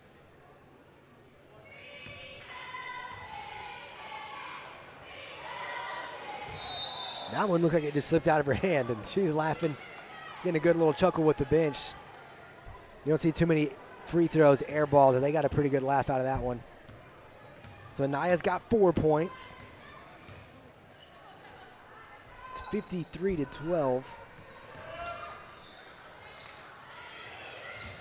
Addison got a hand on that one, but good job of Lisette Hernandez to keep control, and then she gets it to Nevaeh Bueno. Bueno gets to the glass, but unable to finish. She's going to get a shot at the free throw line here. They're going to call Addison for the foul. That's her second. And now the Phillies' third here in the second half. Bueno gets the first one to go. Just the second point for her tonight. She had 8, I believe, in the first game with Shallow Water. Not quite the same tonight. McKinney was looking to get it to Macy inside. That ball's intercepted, and now the other way. Good hustle from Anaya Washington to get back on defense. gets a block shot. Now she's going the other way. Gets it to Macy inside on the block. Macy with the finish at the bucket. Macy's got 6. Another assist. Good eyes. Good pass, too. Near midcourt for Anaya Washington to get a layup opportunity for Macy.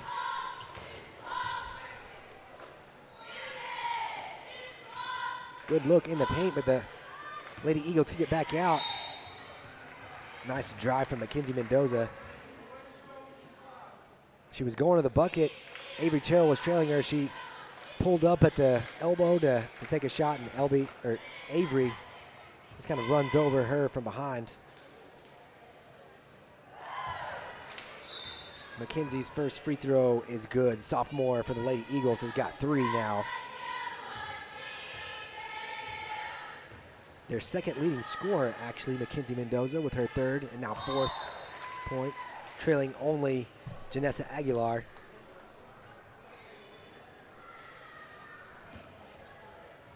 (55-16). You see some substitutions for the Phillies.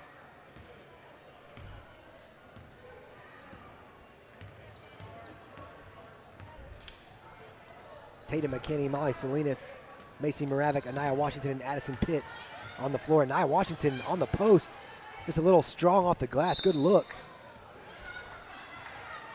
And that ball's out of bounds. Last touch by the Phillies, but good job of getting the ball in the low post. Getting a high percentage look. Just a little strong off the glass.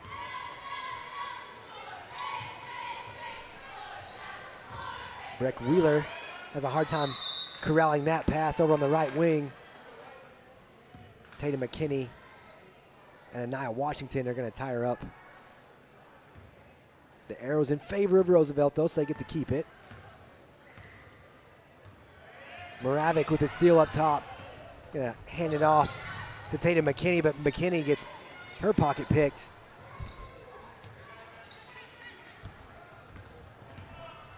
Mackenzie Mendoza bringing it across midcourt for the Lady Eagles.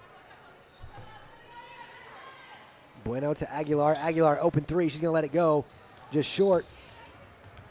She's unable to chase down that rebound. What they're going to say was last touched by the Phillies. So the Lady Eagles will get to inbound near midcourt. Chloe McKinney checks in for Tatum McKinney.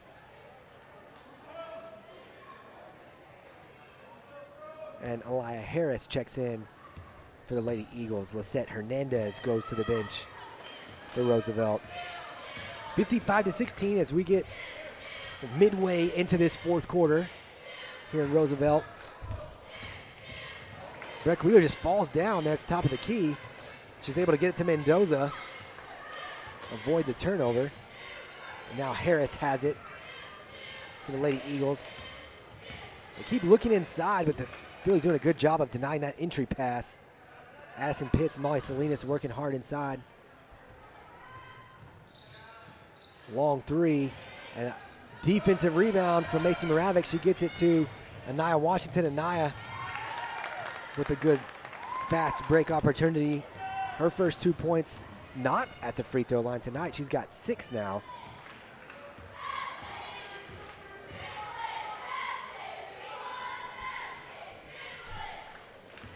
That ball's thrown away. Macy gonna get a cheap look right here and an easy layup. Macy with 8 now off another Lady Eagle turnover.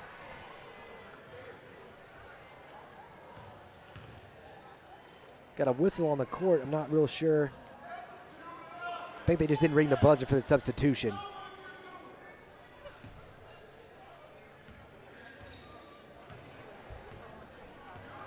Yep.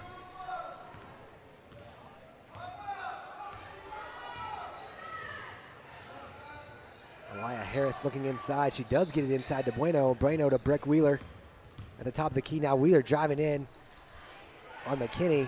Tough shot, and Macy's there to get that rebound. Phillies continue to dominate on the glass. Malin Barnes and McKinney pushing up the floor. They drop it off to Salinas. That was halfway in for Molly, but Macy, another offensive rebound, another second chance opportunity. Multiple shots per possession for the Phillies.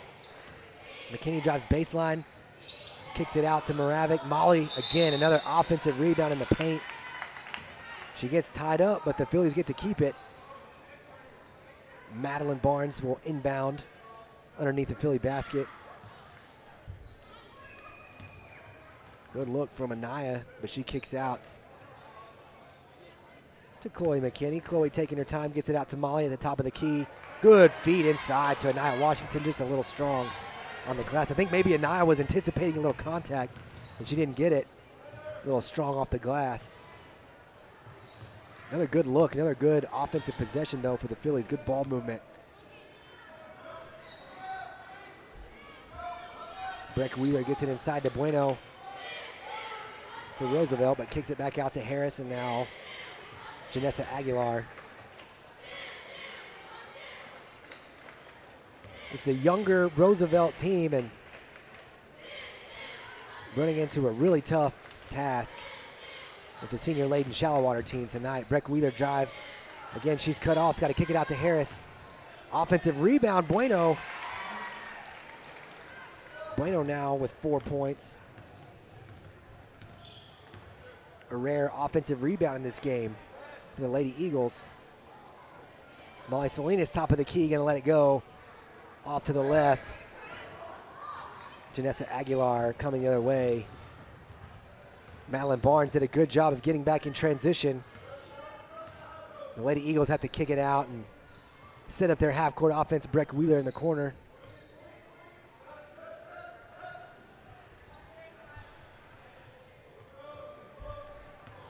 Roosevelt having a hard time getting the ball inside. Trying to hit those cutters, but good defense inside. Molly Salinas defending Bueno now. Gets a piece of that one. Moravik gets the rebound, and Madeline Barnes pushing it up the floor.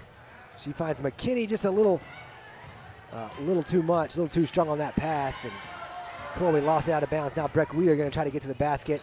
She was looking for Bueno on the block, and Madeline hustling down the lane. Deflects that out of bounds. So we're under a minute to play now, 50 seconds.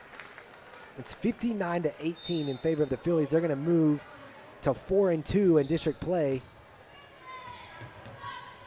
These Lady Eagles for Roosevelt are going to fall to 1-5.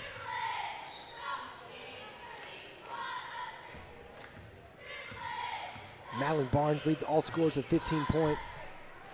Shelby Roberts with 10 in the first half. Avery Terrell with 7, Anaya Washington with 6. Macy Moravik has 8. Addison Pitts with 6. Kinley Richardson knocked down a 3. 2 from Tatum McKinney. Lady Eagles working inside, just can't get the basket to go. Phillies running the other way. Tatum McKinney to Anaya Washington. Anaya gets her own rebound. Out to Kinley, top of the key, 10 seconds. That 3 is off the mark.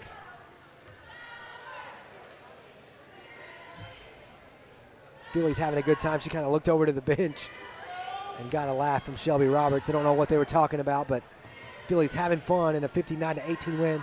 Deep 3 at the buzzer for Mackenzie Mendoza. She can't get it to go.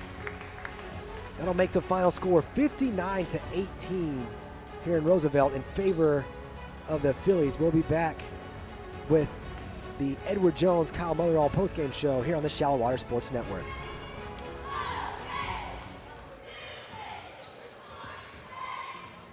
Founded in 1913 and located in northwest Lubbock County, Shallow Water is a place you will find people with small town values who pride themselves in West Texas traditions. Shallow Water is a community you will be proud to call home. Mayor Roy King Potter and the Shallow Water City Council encourage you to stop in and say hello. They want to make Shallow Water the best it can be. Shallow Water, where Texas pride runs deep.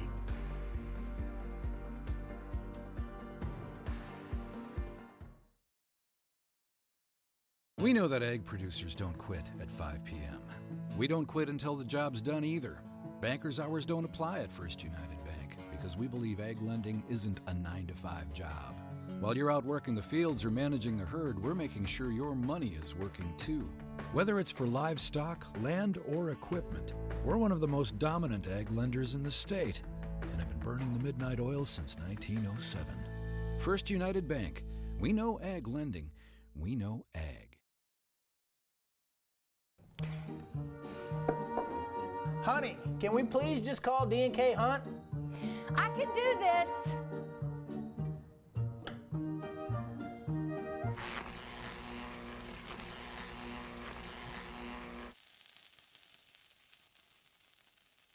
Yeah, I'm calling D&K Hunt Electric. When you need electrical work done, leave it to the professionals and call D&K Hunt Electric, 806-866-9911. At People's Bank, being local matters. Decisions are made right here. Our employees are raising their families here and serving in our communities. You'll see how local bankers make a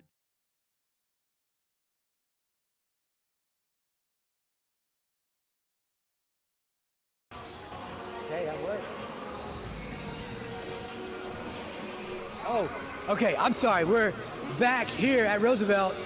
Edward Jones, Kyle Motherall postgame show. I'm here with the D&K Hunt Electric player of the game, Macy Moravec. Macy, we had you with 8 points tonight, but again, just a really dominant effort for you guys, and it starts with creating turnovers. Y'all did a really good job of getting some easy looks tonight in transition and then knocking down a lot of freebies at the free throw line. Just talk about y'all's performance tonight.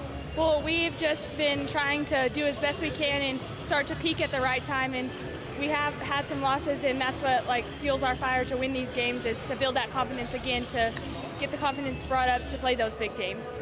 Yeah, well, you talk about building some of that confidence, and you can see it. I know, you guys talked about ball movement, and you continue to see that over the last couple of weeks, and now the shots going in again. Just talk about that confidence and the team chemistry, like you said, as y'all kind of now get into the second half of district play. Yes, sir. Like you said, we talk every day in practice, just when you shoot the ball, say it's going to go in and have the confidence that it's going to go in. And we work every day moving the ball and getting great looks instead of just good looks. Yeah, really good high percentage looks and a lot of assists on those made buckets. So good team basketball for you guys tonight. Congratulations on a big road win. We'll let you get to the locker room. I know they all hung you out to dry. I don't know if we're going to get Kurt Richardson in time or not, but we appreciate your time, Macy. Thank you so much. Thanks. All right, here comes Kurt. I see Kurt walking down the way over here.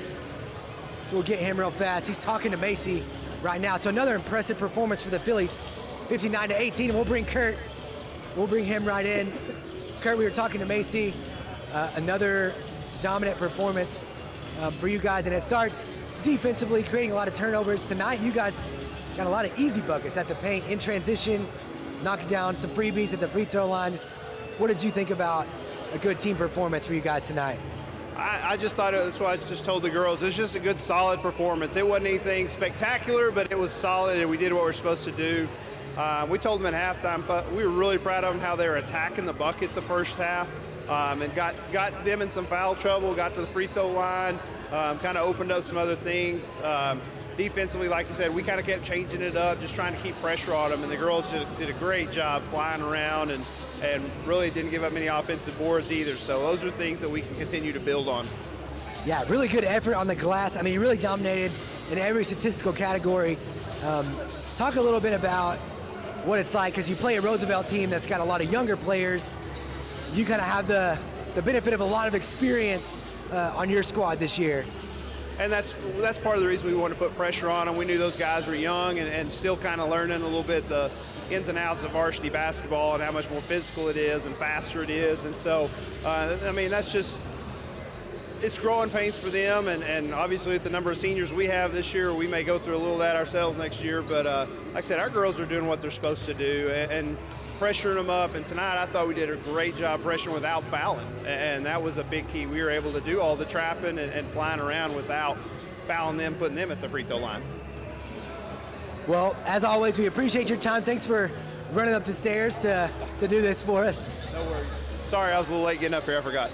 Hey, that's all right. That works. We appreciate your time. And again, congratulations on a big road win. Thank you, sir. Appreciate you guys. Y'all have a good night. All right, that's going to do it here on the Edward Jones Kyle Motherall postgame show. We'll take a quick break and then get you ready back on the First United Bank pregame show for a big district contest between the Mustangs and the Eagles.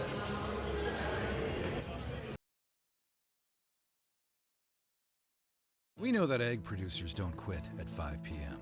We don't quit until the job's done either. Bankers' hours don't apply at First United Bank because we believe egg lending isn't a 9-to-5 job. While you're out working the fields or managing the herd, we're making sure your money is working too. Whether it's for livestock, land, or equipment, we're one of the most dominant ag lenders in the state and have been burning the midnight oil since 1907. First United Bank. We know ag lending. We know ag. West Texas is an incredible place to live and raise your family, and shallow water is no exception.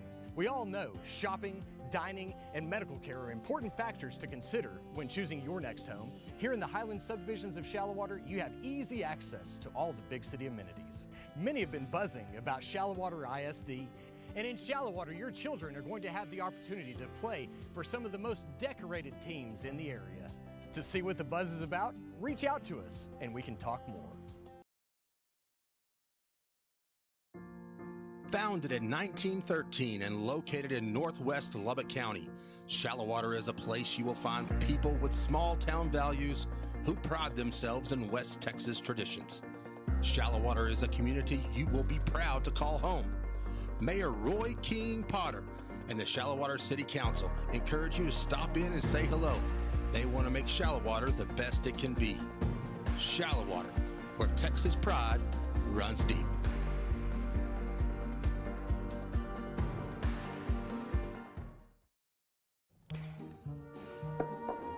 Honey, can we please just call D&K Hunt? I can do this.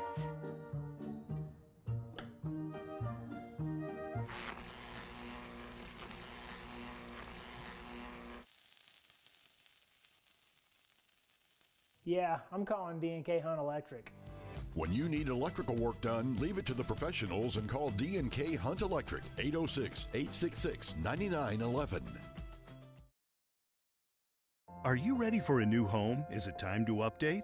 People's Bank is locally owned, and our mortgage lenders have decades of experience, so we're able to help you in ways only a local bank can. Bank with people that you know at People's Bank. West Texas is an incredible place to live and raise your family, and Shallow Water is no exception. We all know shopping, dining, and medical care are important factors to consider when choosing your next home. Here in the Highland subdivisions of Shallow Water, you have easy access to all the big city amenities. Many have been buzzing about Shallow Water ISD, and in Shallow Water, your children are going to have the opportunity to play for some of the most decorated teams in the area. To see what the buzz is about, reach out to us and we can talk more.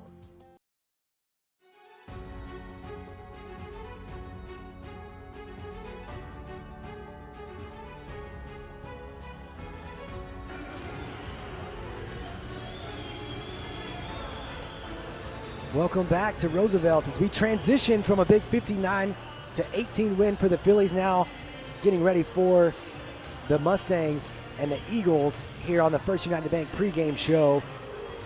Again, a big win for the Phillies, and you look at some of those stats for them.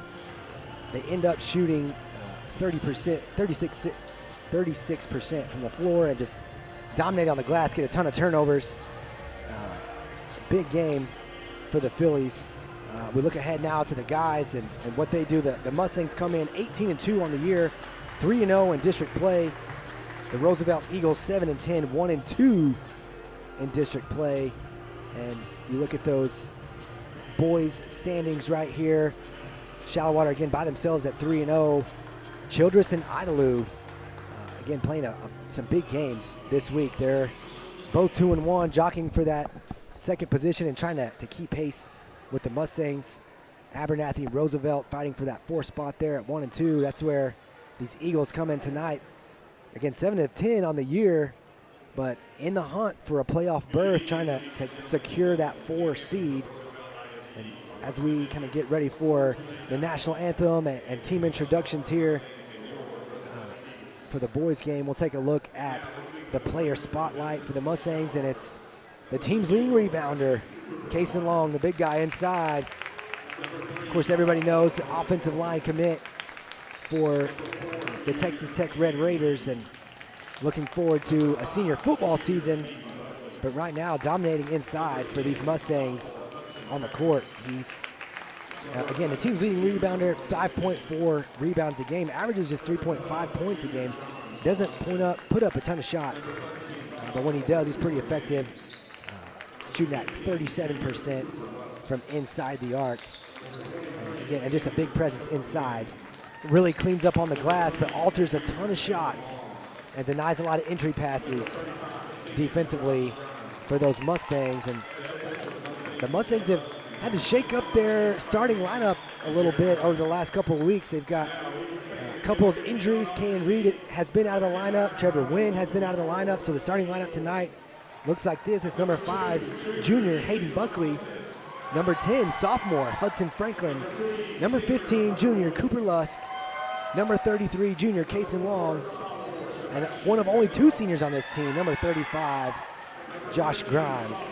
Their starting lineup for the Mustangs tonight. On the other side, for the Roosevelt Eagles, you've got number 1, Noah Salas. Number 2, Ethan Cervantes. Number 4, Sebastian Sandoval. Number 13, Nate Casares. And number 32, Michael Calzada.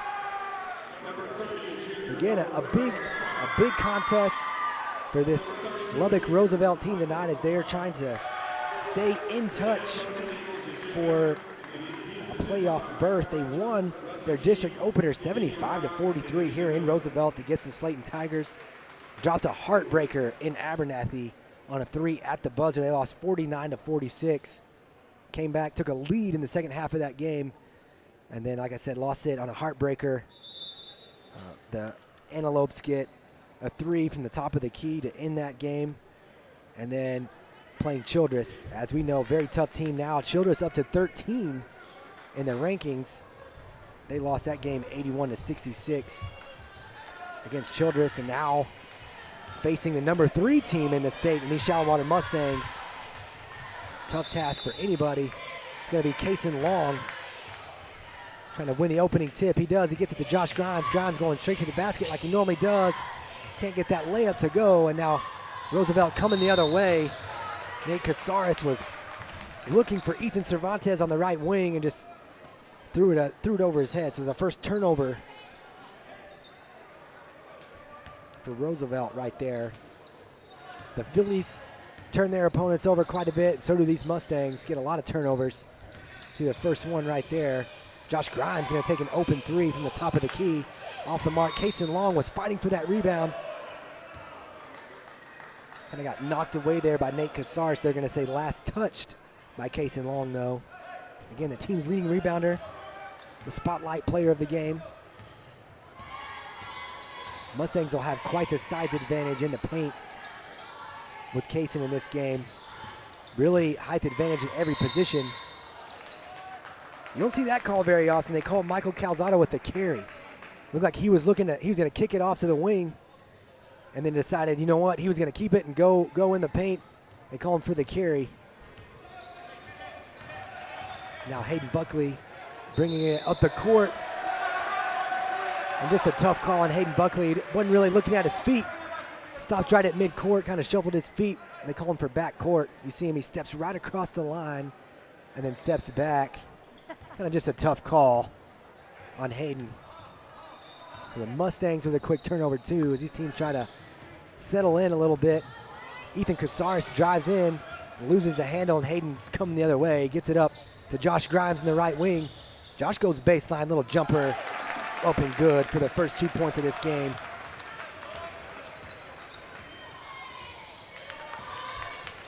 Cervantes over to number 30. I don't have him on my sheet. Deep 3 from Cervantes off the mark. Hudson Franklin with the rebound.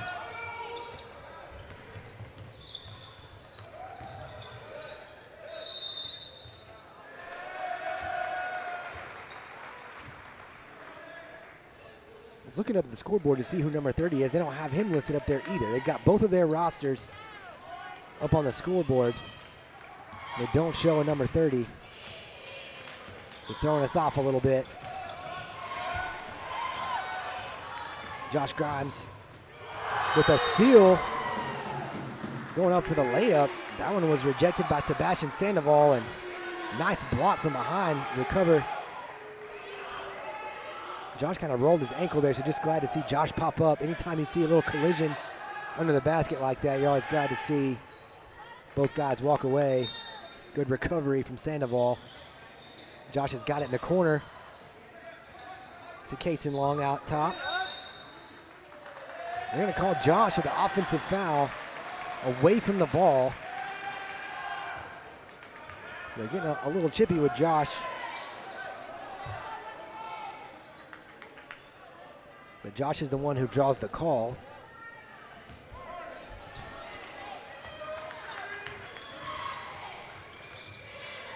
Michael Calzada on the drive, rejected by Kaysen Long. Last touch by Shallowater, though. Good job of getting a hand on that. You see the height advantage inside. Calzada with a pretty good drive. Kind of got a step on Kaysen, but Kaysen just too tall. Is able to reject that. Hudson Franklin, good ball pressure.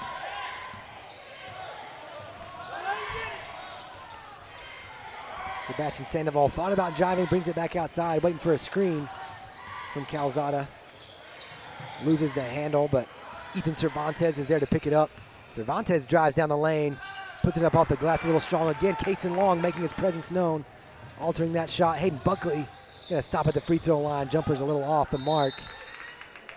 Last touch by Shallowater. Cooper Lust tried to save that one, but couldn't quite get a hand on it.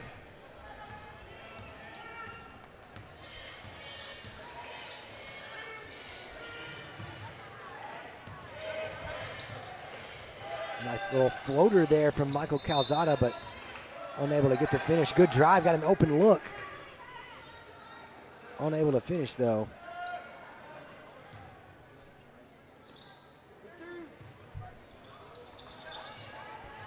Roosevelt on the left wing. Gives it up to Cervantes. Hayden got a hand on it, so no backcourt violation for the Eagles there. Sandoval to Calzada at the top. Kaysen Long, good defense, nowhere to go. Calzada tried to get in the paint. Calzada drives in, good backside help from Hudson Franklin with the strip. And now he's pushing it up the floor, gets it to Cooper Lusk. Nice look and a transition bucket for Cooper Lusk. Hudson Franklin with the steal and then a nice assist. Kaysen Long again gets a hand up, but that time Ethan Cervantes gets it to go. So it's 4-2 as we get to the 4.5 minute mark in this first quarter. Points a little slow to come by here in this first half. Cooper with the turnaround jumper on the baseline. No good. Defensive rebound by Calzada, and now the Eagles pushing it up the floor. Josh a little too aggressive outside. I don't know if he was too happy with that call. Might have sold it over there on the left wing. But that's Josh's second, the team's second. They'll be inbounding in front of the Shallowater bench. Sandoval's got it in the corner. Cooper Manning is checked into the game. He's the one on the ball right now. Get a good open look from the outside. They kick it out to Nate Casares. He knocks down the three. The Eagles take a 5-4 lead. Cooper Lusk now to Cooper Manning in the corner. Manning's gonna let that go a little short. Good defensive rebound by Nate Casares up the floor to number 30. He's got a bucket, and it's 7-4 in favor of the Eagles. Cooper Lusk now bringing it up the court for the Mustangs. Call a little block on Nate Casares there.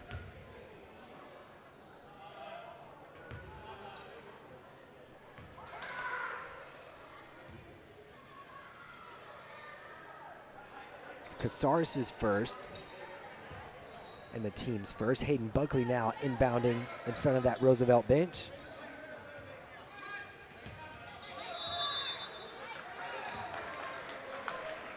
Coach Jay Lusk not too excited about what he saw from the Mustangs offensively there in the half court, so he calls a timeout, just a 30-second one here, but an early 7-4 lead for Roosevelt. They've gotten a couple of points in transition. I'm gonna look at my notes too to see if I can find out who number 30 is. I don't have him, and again, they don't have him on the scoreboard either. They've got both of their rosters here on the side of the scoreboard. but they don't have number 30 listed, so I don't feel that bad. Maybe he's been called up recently from JV. I'm not sure. So my apologies to anybody from Roosevelt that's watching the broadcast tonight. Not sure who number 30 is. If you want to throw that in the live chat, you can pick it up there. Mustangs inbounding out of the timeout. They get it to Cooper Lusk inside. Back to Hayden Buckley right inside the free throw line. Good look for Hayden. 6-7, and now Hayden's picking the ball up at midcourt. They're going to call him for a reach. His first foul, but the team's third. Ethan Cervantes down to Sebastian Sandoval in the corner. They get to Calzada, but Calzada just nothing doing against Kaysen Long. Puts up a tough shot. Nice rebound, though, from Ethan Cervantes. He puts up the shot, so they get a second chance opportunity there. See that shot, Sandoval, or Calzada, I mean, the tough look, and then they get Cooper Manning with the foul, trying to help on the backside. Ethan Cervantes gets the roll.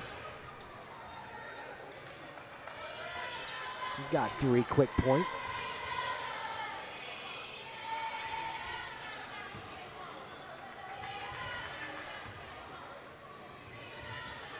That one a little long, and Kaysen Long pulls down the rebound. You'd expect the Mustangs to win that battle on the glass, and not many second chance opportunities for the Eagles. With the size advantage that the Mustangs have, Hayden Buckley and Cooper Manning got a little crossed up right there. Cooper was heading out to the corner, and Hayden was throwing it to him on the block, so a turnover for the Mustangs, and kind of a sluggish start for the Mustangs here on the road early in this first quarter. Roosevelt working it around the top of the key. Calzada on the right wing. Back to Cervantes. Cervantes gets in the paint, but Buckley turned him around. 30 with a drive, and he kicks it out. Cervantes looked in the corner, but now skip pass to Calzada. Calzada drives on Kaysen, but Kaysen again turns him around. Not much doing there. I don't know if Calzada is going to be able to do much inside at all tonight. Drive here, Cooper Manning with good defense on Nate Casares. Casares forces up a tough shot, and Cooper pulls down that rebound. Hayden Buckley now up top as we're under 2 minutes left in this first quarter. Cooper Lusk drives baseline, try to get it into Cooper Manning inside. Calzada jumps in the passing lane and knocks that out of bounds. Bodie Bennett's going to check in now. Cooper Manning going to get a rest. Inbounded to Franklin, and now Bodie Bennett across to get it to a cutting Hayden Buckley. He goes baseline and then skips to the other corner. Cooper Lusk for 3, a little off the mark. And Nate Casares pulls down the rebound for Roosevelt. Trying to push it up the floor, but the Mustangs do a good job of getting back in transition, making Roosevelt set up in the half court. I think with that size advantage inside, especially with Kaysen hanging out in the paint, they've had a hard time getting it inside so far. Hayden Buckley deflects that one. Hudson Franklin came up with a loose ball, got it back to Hayden. Hayden mad at himself for not finishing that dunk, but the Mustangs, the only guys hustling down the court for that bucket. And it's 8-8 now as we go under a minute in this first quarter. Cooper Lusk intercepts that pass. Coop, nice feed to Bodie Bennett inside. Good drive by Coop, and then a good job to just get a better look to Bodie on the inside. The Mustangs with 4 quick points. It's 10-8 with 35 seconds left in this first quarter. The Eagles pretty content to slow it down. They're going to call Bodie Bennett with a cheap foul away from the basket. It's Bodie's first, but the team's 5th there in this first quarter. Brody Rowan checks in for the last bit of this first quarter. Kason Long goes to the bench. Calzada thought about it, goes inside, but then a kick to the wing. Cervantes, strong drive. Nate Cervantes, a little bit of contact, but no call. Either way, he's got 5 points, and it's 10-10. Coop's gonna heave one as time expires there in the first quarter. It's gonna be 10-10 as we head to the second quarter here in Roosevelt. We'll be back with more Mustang basketball here on the Shallow Water Sports Network.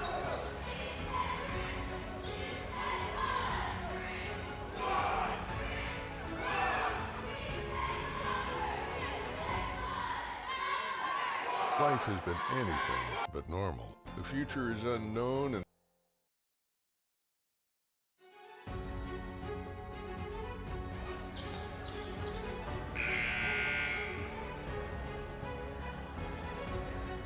Welcome back to Roosevelt as we head to the second quarter. Nathan Riojas on the call with you for the Shallow Water Sports Network.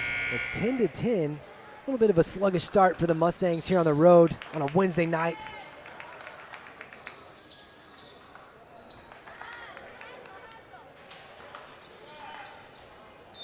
Right now, Cooper Lusk leading the Mustangs with 4 points. Bodie Bennett's got 2, Hayden Buckley's got 2, and Josh Grimes also with 2.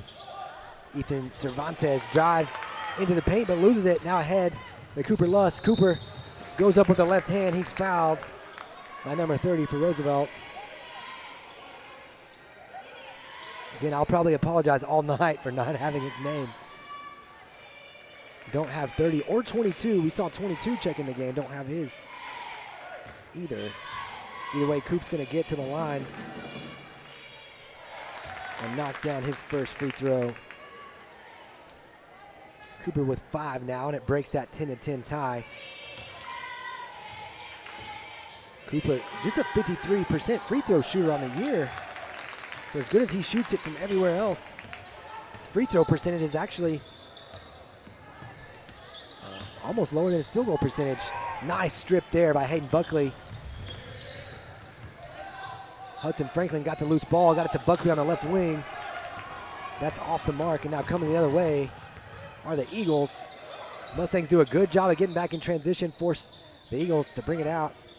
That's Hunter Garrison on the left side. He drives to the bucket. Tough shot, though. Brody Rowan with good defense to challenge that shot. And Buckley quickly to Cooper Lusk on the right side. Cooper's going to bring it back out. The Mustangs will reset. Cooper on the right wing gets a screen from Rowan. They work that pick and roll very nicely. Brody gets to the basket, and they're going to call Hunter Garrison for his first foul of the game. That's the team's third, though. And now Brody Rowan, the sophomore, with a chance at the free throw line. The first one is off the mark.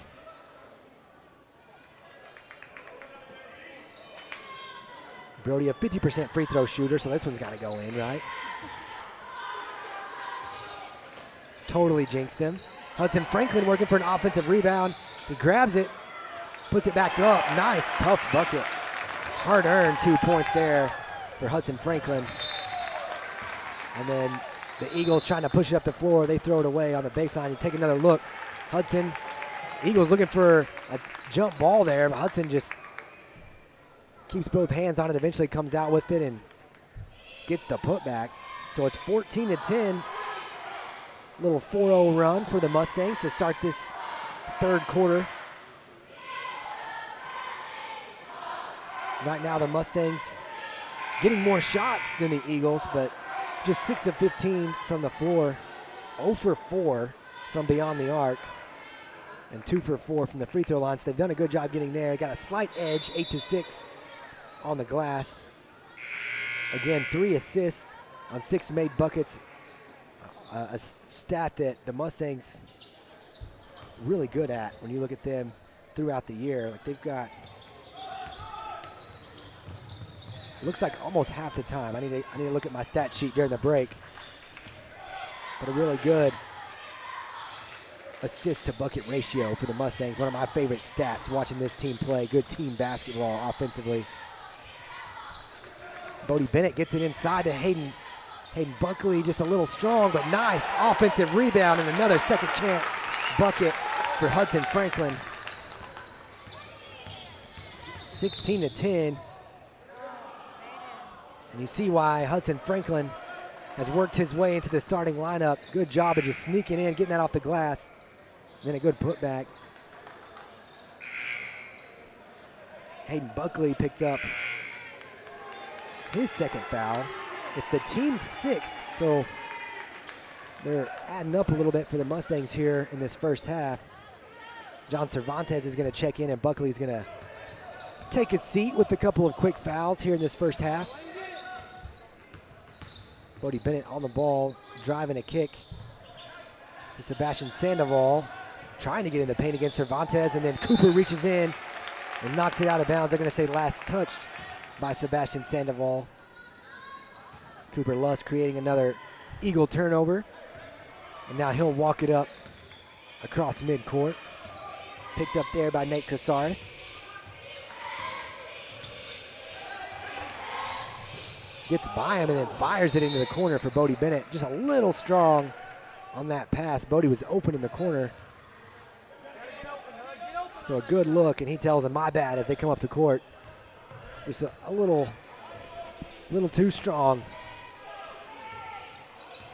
16-10. Now Nate Casares walking it up. They get it to Ethan Cervantes and over to Sebastian Sandoval. The Eagles working it around the outside, having a hard time getting it inside. Right there, the lane opens up. Cervantes drives in. Kenneth Brissett kind of backs it into the paint, and then he dumps it off to Sebastian Sandoval. Sandoval gets his first bucket, 16-12. Cervantes now for the Mustangs at the top of the key. Bodie Bennett and Brody Rowan looking to work that pick and roll. Instead, he gets it to Franklin at the top of the key, in and out for Hudson Franklin. The Eagles coming the other way. Good job of getting back in transition. Force a pass to the corner. Brody Rowan gets his hands on the ball. Hudson Franklin again with the loose ball. Hudson pushing it up the floor. Little pull-up jumper for Hudson Franklin with 6 points. 18-12. Mustangs get a steal in the backcourt. Cooper Lusk missed that three. And then they're going to get Brody Rowan, it looks like, with the reach in.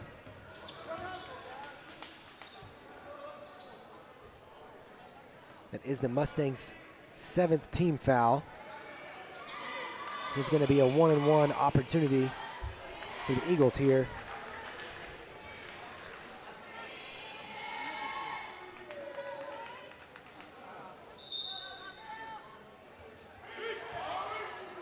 Last time we saw Hudson Franklin play for these Mustangs was in Childress, actually. Wasn't in action. He was at a stock show Friday night in Shallowater, so wasn't at that game, and he's picked up right where he left off. He's got 6 points.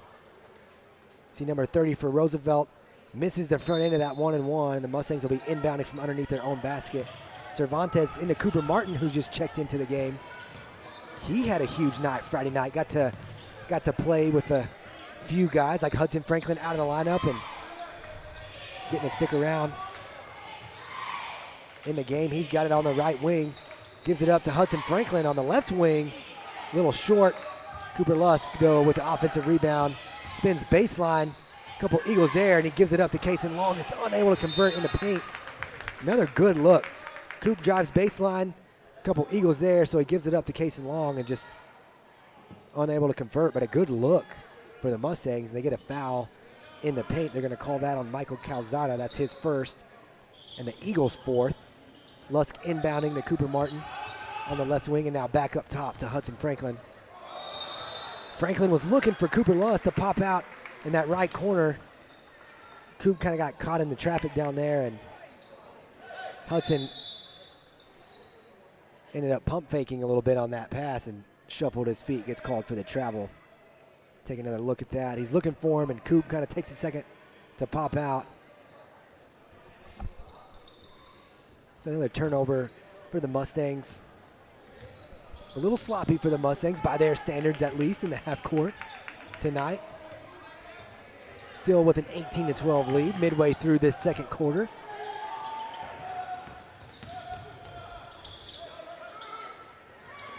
Really good man pressure for the Mustangs in the half court. Tough shot forced up there by Nate Casares. John Cervantes with good defense. The Mustangs get it up the floor. The Cason Long, he's going to kick it out to Cooper Lusk for an open three on the right side. Coop puts that one down. Coop now with 9, and the lead is 9, 21-12.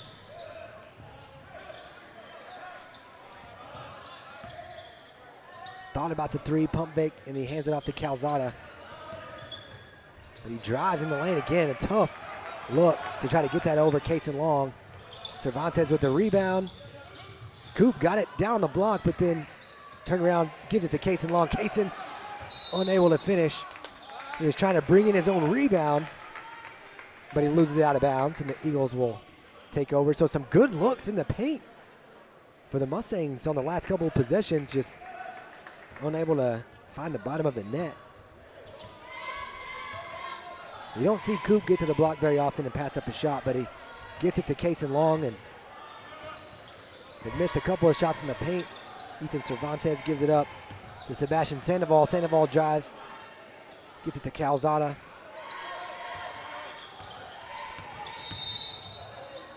Another drive from Ethan Cervantes. They're going to call a foul on the floor. Little hand check there for Cooper Lusk. That's Cooper's first, but it's the team's 8th, so another 1-and-1 opportunity.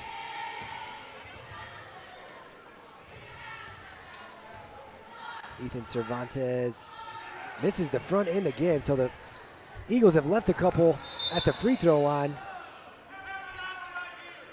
Cason gets the rebound, but then that ball almost stolen in the backcourt.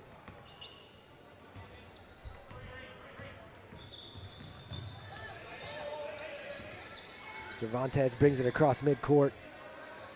Now Hudson Franklin and Cason Long trying to work that pick and roll. Instead, Cooper Lusk back up top. And now Cervantes on the left wing. Back to Cason Long. He's going to hand it off to Cooper Martin. Cooper drives in, a nice kick to Cervantes. Makes the extra pass down to Hudson Franklin in the corner. That was halfway down. Cooper Lusk, though, with a nice offensive rebound and the putback to make it 23-12. So the Mustangs not shooting the ball as well as they normally do, but just suffocating defense and getting second chance opportunities. 23-12 now. Eagles with a decent look inside.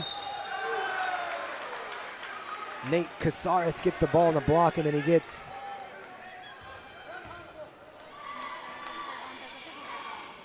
John to leave his feet. John Cervantes takes the pump fake, leaves his feet, and is going to get called for the foul under the basket.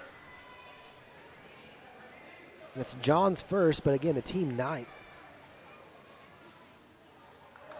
That first free throw is good for Nate Casares. Nate Casares with 6 points to lead Roosevelt right now.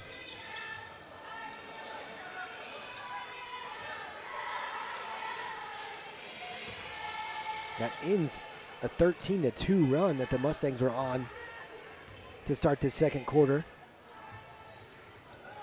Gets the second one too. So he's got 7. It's 23-14.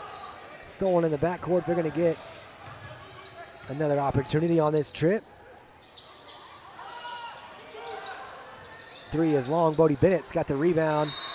Pass was deflected, but out of bounds by number 22. Again, that's another Roosevelt Eagle that I don't have a name for, and they don't have him listed on the scoreboard either.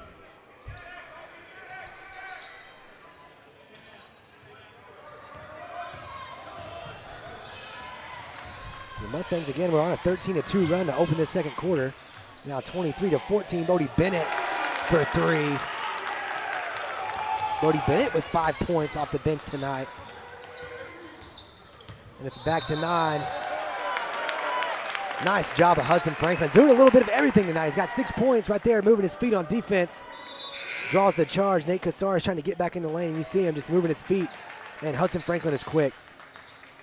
Really quick, and one of those guys for Jay Lusk that you can really get in the head of some opposing ball handlers. Right there. Casares was forcing the issue and gets called for the charge. Cooper Martin up at the top, hands it over to Bodie Bennett on the left wing. And now back to Cooper Lusk. Cooper faked it. He faked the handoff. He gets the bucket and the foul, so he's going to get a chance at a three-point play here. Coop with a good, strong take right here. You see him fake that handoff a little bit, and then they call Casares on the elbow, number 13. That's his third foul. Coop completes the three-point play. That's his 14th point of the game. Quickly the other way. The Eagles get it in the paint. 30 gets the bucket, and they're going to get Hudson Franklin, it looks like, with the foul. So you see him pushing it up the court. Goes all the way to the glass, and Hudson bodies him up a little bit. He's going to make him earn it at the free throw line.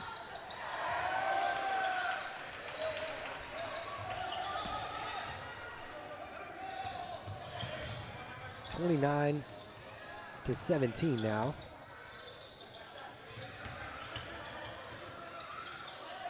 Cooper's going to take that one from the top of the key.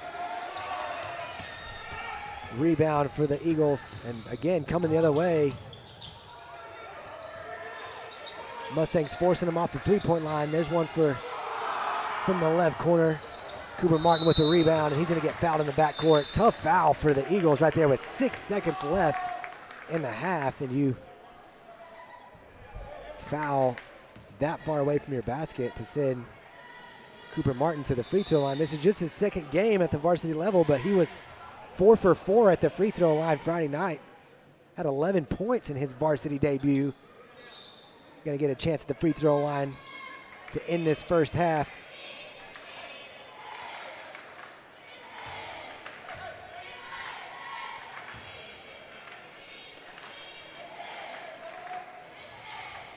He knocks down the first one, so 5 for 5 now on the year.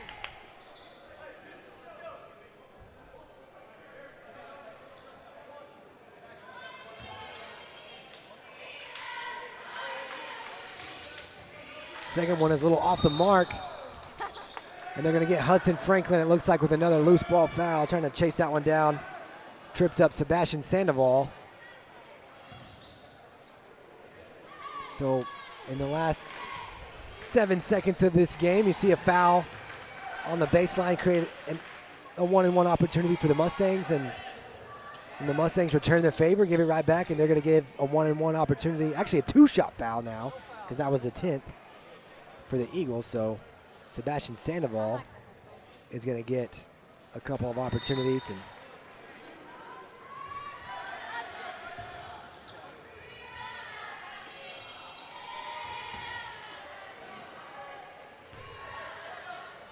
first one off the mark, second one too. Cooper Lusk gets the rebound, and they're going to call another foul under the basket. Coach Jim Miller for Roosevelt over there, like, are you kidding me? Reach-in foul, and you're going to send Cooper Lusk, team's leading scorer, to the free throw line now with 4 seconds in this first half.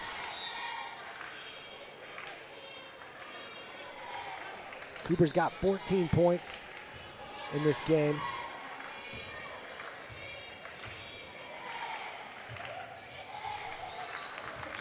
And that first free throw is good for Cooper Lusk.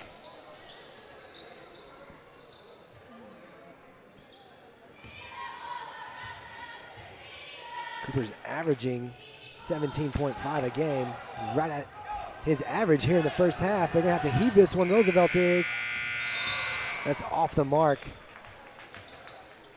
So Coop makes it 31-17 now as we head to the locker room. The Mustangs up by a couple of touchdowns here in Roosevelt. We'll be back with the Sylvia's Insurance Group halftime show here on the Shallow Water Sports Network.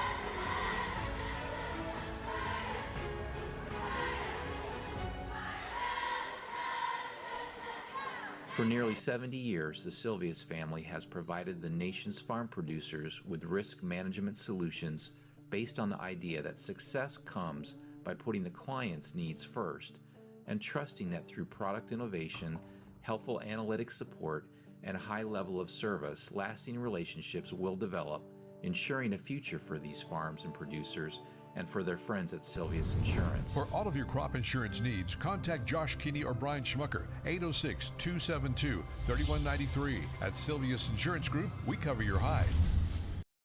Are you ready for a new home? Is it time to update? People's Bank is locally owned, and our mortgage lenders have decades of experience, so we're able to help you in ways only a local bank can. Bank with people that you know at People's Bank. Founded in 1913 and located in northwest Lubbock County, Shallow Water is a place you will find people with small town values who pride themselves in West Texas traditions. Shallow Water is a community you will be proud to call home. Mayor Roy King Potter and the Shallow Water City Council encourage you to stop in and say hello. They want to make Shallow Water the best it can be. Shallow Water, where Texas pride runs deep.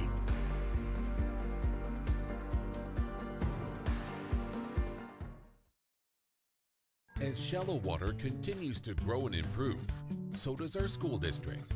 Our students are successful in all aspects of public education, from academics, athletics, theater, ag, band, UIL, and more. Shallow Water ISD is truly blessed by everyone that is a part of our school system because of a community that is second to none. Shallow Water ISD, in a class of our own.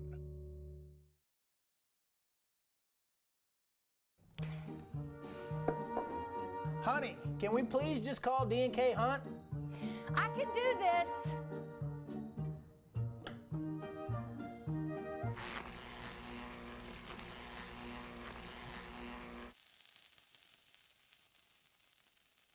Yeah, I'm calling D&K Hunt Electric.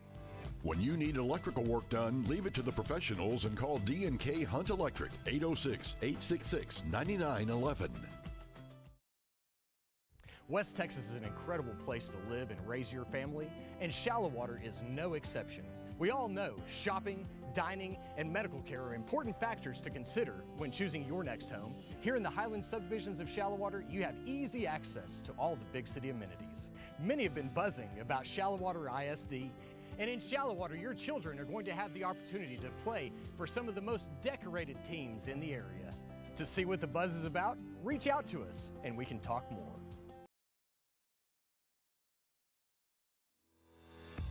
At Hamilton Farms, we pride ourselves on being able to offer you the freshest products and convenient space to make memories with your family.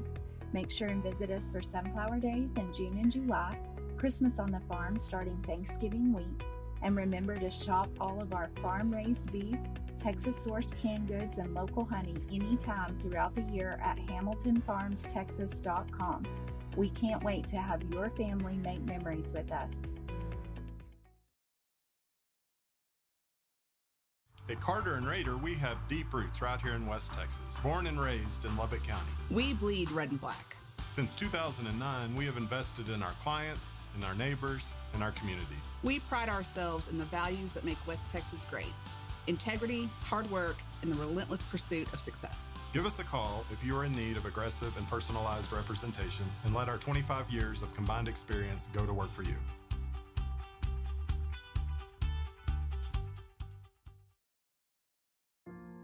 Founded in 1913 and located in northwest Lubbock County, Shallow Water is a place you will find people with small town values who pride themselves in West Texas traditions.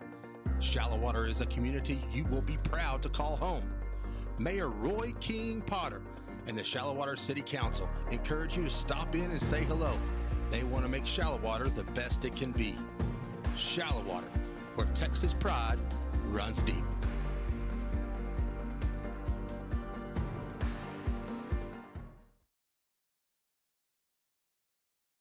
As Shallow Water continues to grow and improve, so does our school district. Our students are successful in all aspects of public education, from academics, athletics, theater, ag, band, UIL, and more. Shallow Water ISD is truly blessed by everyone that is a part of our school system because of a community that is second to none. Shallow Water ISD, in a class of our own.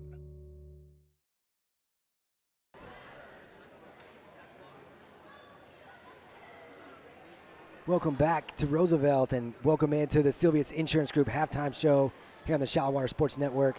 Nathan Riojas here with the Shallow Water Sports Network crew. Jake Warren, Sarah Batson, Angel Flores, and Dade Irvin bringing you the broadcast tonight, and a 31-17 lead here at the half for the Mustangs. It was 10-10 at the end of the first quarter, but the Mustangs outscored the Eagles 21-7 there in the second quarter to stretch this thing out, take a 2-touchdown lead into the second half. And you look at some of these stats here for the Mustangs. Shooting 2 of 11 from beyond the arc, kind of a little bit below what you normally see from these Mustangs offensively, but you see them winning 6-1 on the offensive glass, getting some second chance opportunities, and actually shooting 41% from the floor, so a much better percentage inside the arc.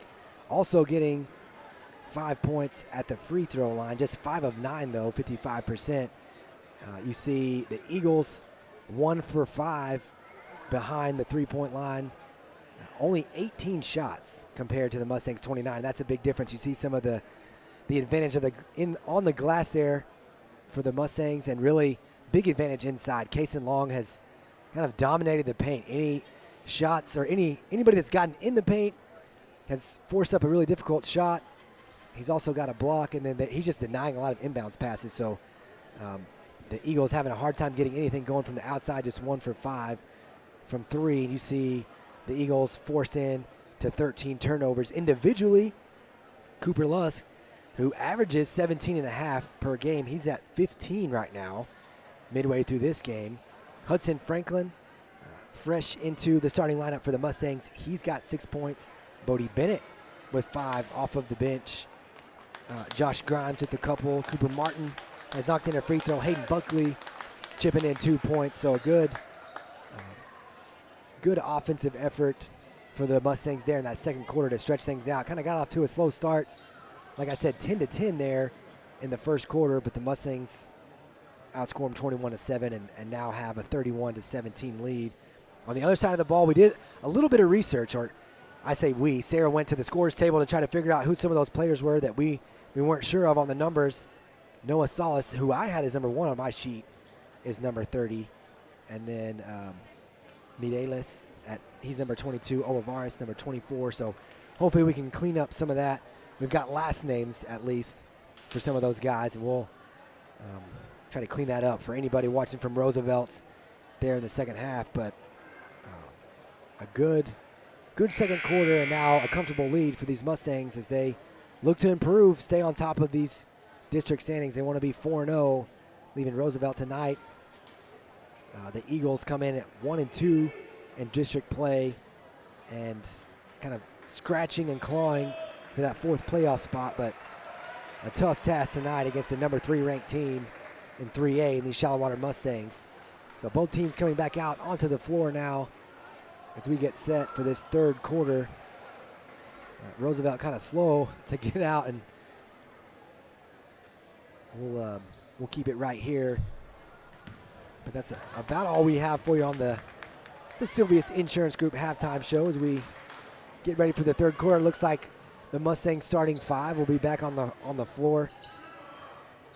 Josh Grimes, Hudson Franklin, and Hayden Buckley all with 2 fouls in that first half as the Eagles found the double bonus.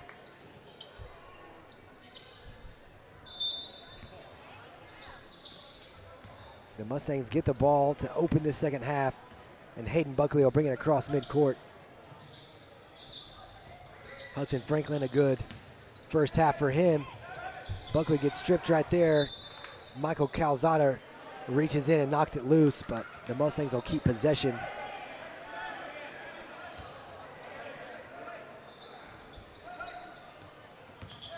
Buckley inbounds to Lusk. He looks down the baseline, but kicks it back out to Buckley. Buckley kind of gets a hand check from the official right there. Official a little bit too close. Cooper Lusk now on the right wing. Good ball pressure to open the second half for Roosevelt. Hayden Buckley, though, gets a nice look inside the arc. Hudson Franklin, another offensive rebound. Another second chance opportunity for the Mustangs. Mustangs being pretty patient offensively.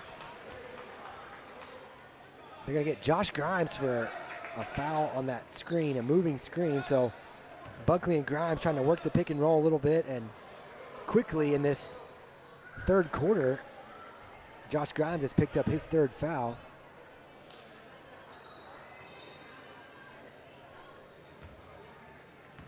So he'll have to sit on the bench a little bit with foul trouble. Now Roosevelt with their first possession of this third quarter. Calzada hands off in the corner to Salas. Noah Salas with a nice feed to Calzada. Hayden Buckley was camped out, and Calzada just ran right through him. So Buckley draws the charge, and you see again, just good backside help. Hayden Buckley standing in there to take the hit. Calzada is one of the bigger guys on that Roosevelt team too. Hayden, that wasn't a cheap one by any means. That's Calzada's second. Cooper Manning is who checked in for Josh Grimes. He had the ball there at the top of the key. Now Cooper Manning with it on the left wing. He drives baseline, but then kicks back out to Cooper Lusk. Lusk in that free throw circle. Gets his own miss, puts it back up again from the elbow. Is not going to miss a second time. Cooper Lusk. Like I said, he averages 17. Now he's at 17 with the first 2 points of this third quarter. It's 33-17 now in favor of the Mustangs.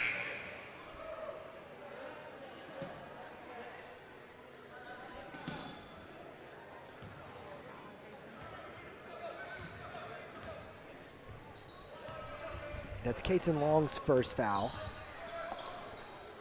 but the team's second. Quickly here in this third quarter. Again, Kason Long denying that shot. Calzada drives, but has to kick it out. Kick it out long to Noah Salas. Noah's off the mark, and Cooper Lusk pushing it up the floor for the Mustangs. He's going to get bumped. They're going to get Ethan Cervantes with a foul. Just his first, but also Roosevelt's second here in this third quarter.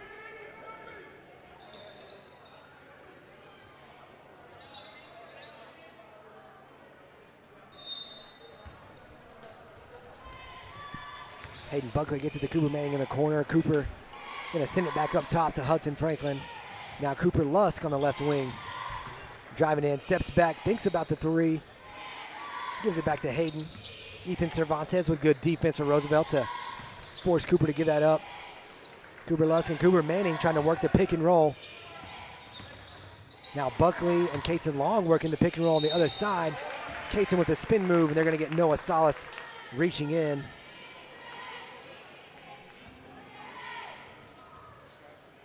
That's Salas' third, the team third now. Kason's gonna get a couple of free throws here. Kason gets the roll for his first point of the game. Salas checks out with those 3 fouls.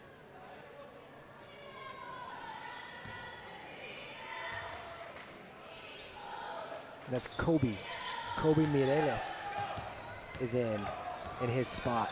Kason misses the second one, and now Kobe hustling down the court, but loses the handle, and they're going to call him. Calling for a double dribble, but he's looking. Yeah, he's looking at the sideline. I don't know what he and the coach were talking about there, Jim Miller. Hayden Lusk, good look to Kason Long, and Kason gets to the glass. Now he's got 3 points.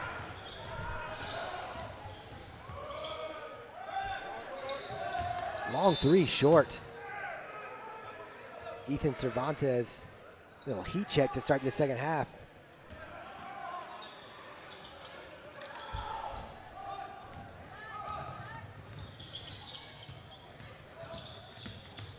35-17, Cooper Lusk just a little short. That drive in the paint, good look.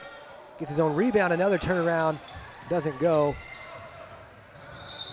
And they're gonna get Hudson Franklin with the block near midcourt, so a tough foul away from the basket.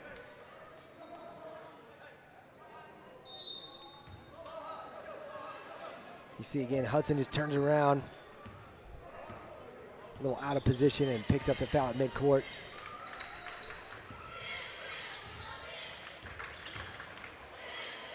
Deep three, but Sebastian Sandoval gets that one to go. Sandoval with 3 points. Now you've got Sandoval kind of working in the backcourt to get a steal. Comes away with the ball, but he gets called for the foul too.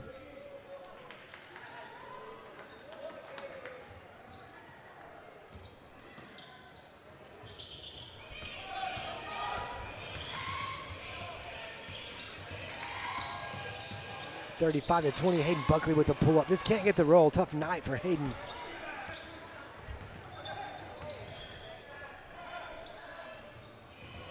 Good shot fake and drive there from Sandoval.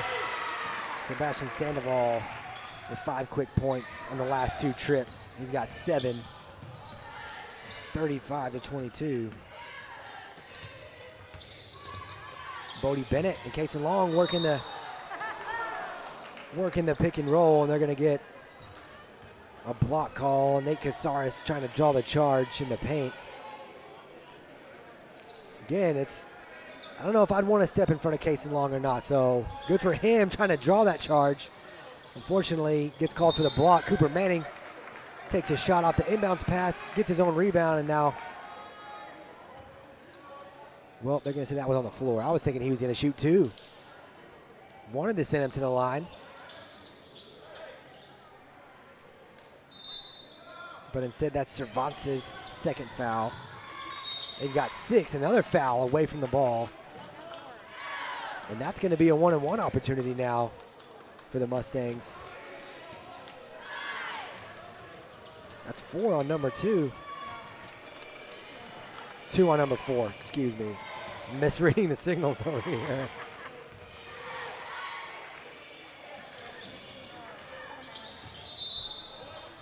That first one is no good. And the Mustangs unable to control the rebound.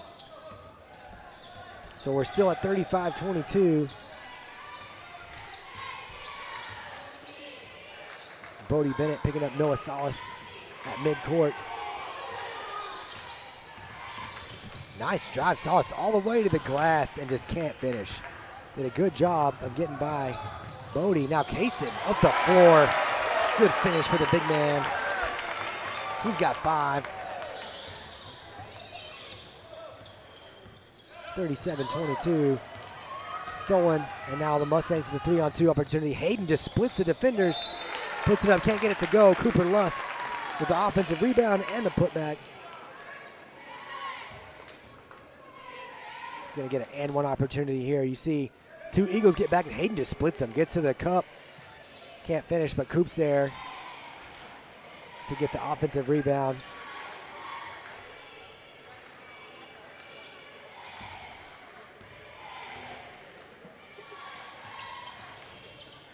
That's free throw attempt off the mark for Cooper Lusk. But he's, again, leads all scorers with 19 points. That ball deflected out of bounds. Hayden now just with a clean steal. Another fast break, Euro step. That's nasty. Good job of Ethan Cervantes getting back to contest that shot from Buckley. Buckley just Euro steps right around him. Now Cooper Lusk with the steal. Goes up with 2 hands and draws the foul. Hunter Garrison gets back for the Eagles and denies the 2-hand flush to Cooper Manning. You look again at Hayden Buckley. Man, that's nice. Jake even slowing it down for you a little bit so you can really appreciate that. 41-22, and now Coop misses another free throw.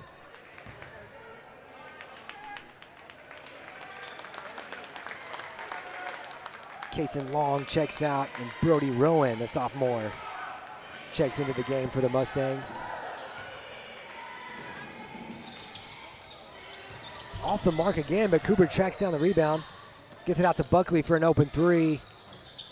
Buckley doesn't get the roll. Brody Rowan fighting for that rebound inside. They're going to call the Eagles for a push. I'm going to give that one to number 23. That's Kenneth Brissett. Wait, and now we're coming the other way? I guess even the guys at the scores table gave that one to number 23, but instead they give it to Brody Rowan somehow. So that's Brody's second. Trying to catch up on the score sheet while they run around. There's a steal from Sebastian Sandoval. Lays it up and in. Sandoval's got 9, and Jay Lusk was going to call a timeout. It's 42-24 in favor of the Mustangs. 2:26 left in this third quarter. Yeah, again, trying to catch up on the sheet. They give that foul to Brody Rowan instead of number 23, Kenneth Brissett. So let me erase that. Mustangs still shooting at 42% from the floor. Just 6 of 15 from the free throw line and 2 of 11 beyond the arc. So 18% beyond the arc. Doing a really good job on the glass, though. You see Cooper Lusk leading all scorers with 19 points, but he's also got 9 rebounds, 7 of them on the offensive glass. Hudson Franklin has got 5 rebounds himself with 6 points. Cason Long with 5 points and 4 rebounds. You got a handful of Mustangs. Hayden Buckley leading the team with 4 steals, but Hudson Franklin, Cooper Lusk, they've each got 3. So really limiting what Roosevelt can do offensively. Wreaking a lot of havoc in the backcourt and then making those half-court sets really tough for Roosevelt too. Mustangs riding that defensive performance to a 42-24 lead here. Cooper Lusk gets the ball in the paint. Doesn't get the roll. Brody Rowan fighting for the rebound. Controlled by Kobe Mireles. He's got it on the left wing. He's going to kick it back out to Hunter Garrison. Kenneth Brissett now on the left wing. Brody Rowan with the defense. Sebastian Sandoval's 3 is off the mark, and Bodie Bennett is coming the other way for the Mustangs. Cooper Lusk has it on the right wing, gets it out to Buckley at the top of the key. Buckley with a little step back, looking for some separation. Now Bodie Bennett with the ball as the Mustangs reset a little bit. Cooper Manning on the right wing. Bodie's got an open 3 on the left wing. He puts it up. It's off the mark. Cooper Lusk with another rebound. He's got 10 now. Cooper Manning with a nice drive and a little pull-up jumper for his first 2 points of the game.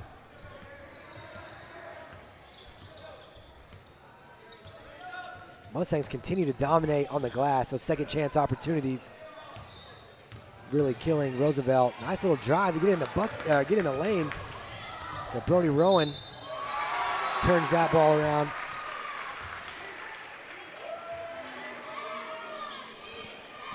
Hunter Garrison gets a steal in the backcourt. He's got to get a 3-point opportunity here.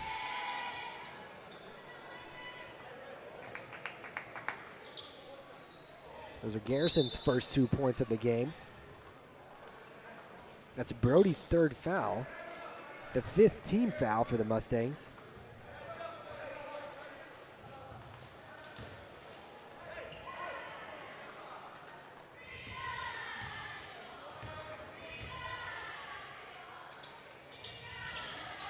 Free throw off the mark, so he doesn't get the 3-point play. Cooper Manning with the rebound. Gets it to Cooper Martin, who just checked in the game. Hayden Buckley, Brody Rowan, John Cervantes, Cooper Manning, and Cooper Martin on the floor for the Mustangs in this final minute of the third quarter. Loose ball, Buckley chases it down, gets it to Brody Rowan on the baseline. Brody drives, misses the first one, gets it back. Hayden with another offensive rebound. And now he gets in the lane. Little turnaround jumper, a lot of contact, but no call. Garrison controls it for the Eagles. And John Cervantes with the steal gets it to Cooper Martin. Martin to Brody Rowan in the paint. Just couldn't handle it.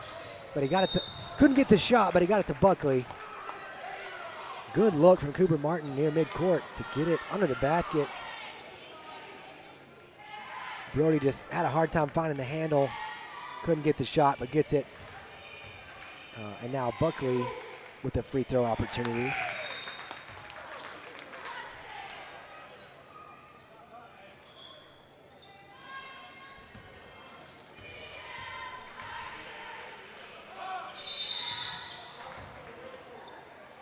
Buckley gets the second one to go, but instead of his fourth point, they're going to call a lane violation on the Mustangs and take the 46th point off the board. Mireles drives. He gets his pocket picked by Hayden Buckley, and then we're going to get a foul in the backcourt. Ethan Cervantes, that's his third.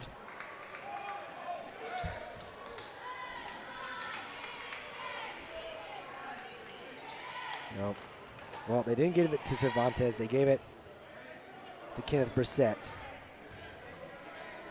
Brody Rowan's going to get to shoot 2 now as they're in the double bonus, the Mustangs are. The first one is off the mark.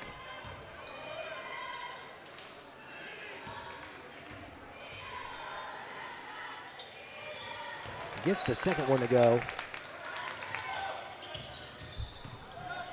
Brody on the score sheet. Long pass, length of the floor down in the corner for the Eagles.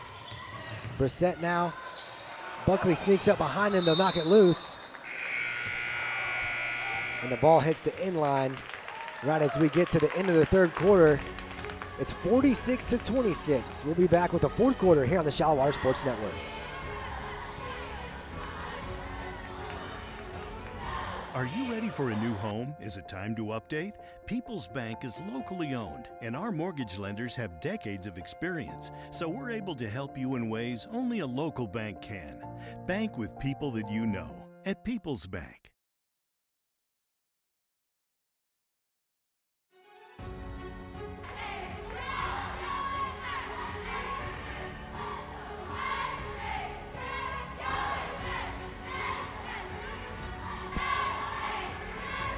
Welcome back to Roosevelt as we get set for the start of the fourth quarter here between the Mustangs and the Eagles. Mustangs with a 46-26 lead. Not their best performance offensively, but really holding down this Roosevelt team. Shallow Water is 18 of 46, 39% from the floor. Roosevelt shooting 38% from the floor, but just 10 of 26. So the Mustangs with 20 more shots. They are dominating on the glass. 29 rebounds to 17. For Roosevelt. Mustangs just 2 for 12 from beyond the arc, but a lot of second chance opportunities, and they're turning over this Roosevelt team too as we start this fourth quarter, the final 8 minutes. They get the ball inside. Michael Calzada, that's one of the better looks he's had, but unable to finish, and then Nate Casares with the steal in the backcourt. Back to Calzada. He's gonna drive baseline, try to get back to the bucket, but he lost the handle. They're going to say last touch by the Mustangs. So they'll get to keep it and inbound from underneath their own basket. Gets it into Calzada. He's looking in the paint, spins baseline, and is too strong. Brody Rowan with a defensive rebound. Cooper Martin coming the other way. Gets it up to Cooper Lusk. Nice look. Cooper Martin to Cooper Lusk.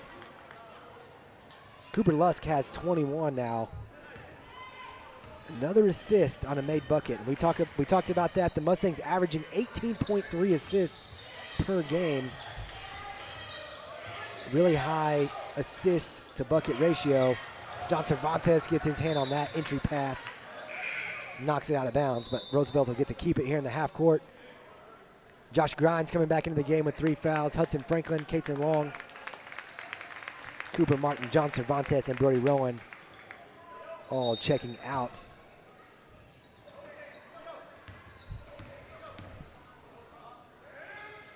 Calzada in the corner for Roosevelt. They get it back out top to Sebastian Sandoval. Now back inside to Calzada, working on Kason Long. No luck. Josh Grimes to contest that 3 from Sandoval, and then he gets a rebound. Josh pushing it up the court to Hayden Buckley. Hayden to Coop.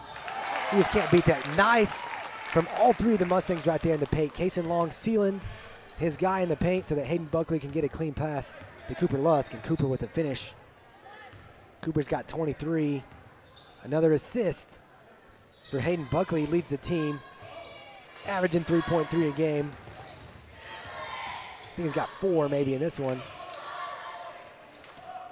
Not sure. Gonna get a 3 there off the mark from Nate Casares, but Sandoval does a good job of chasing it down, try to get it back to Calzada. Josh Grimes steps in the way. Cooper Lusk returns the favor to Hayden Buckley. Little give and go between Hayden and Coop. That time Hayden gets the finish. Hayden with 5. A long 3 off the mark for Ethan Cervantes. We're gonna get a foul under the basket. Going the other way. Take a look at that replay. Nice give and go. Hayden does a good job looking for the oop. Maybe to slam that one down, but does a good job of just getting that pass, putting it off the glass to secure the 2 points.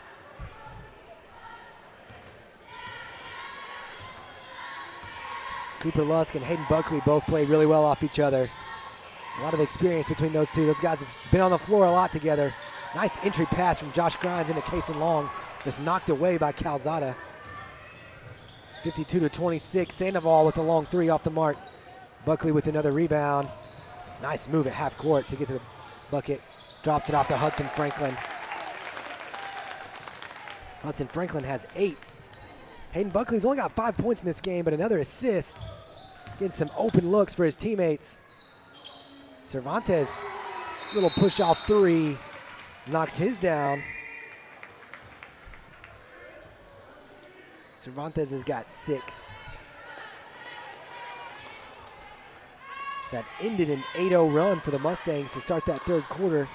Scored the first 8 points, but now 54-29 as we get a timeout on the floor.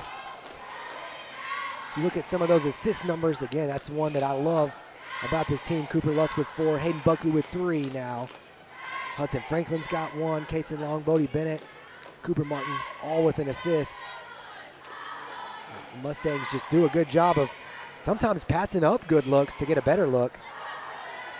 It's one thing that we talked to Coach Clanahan about after the game on Friday night. Those guys being unselfish, getting good looks.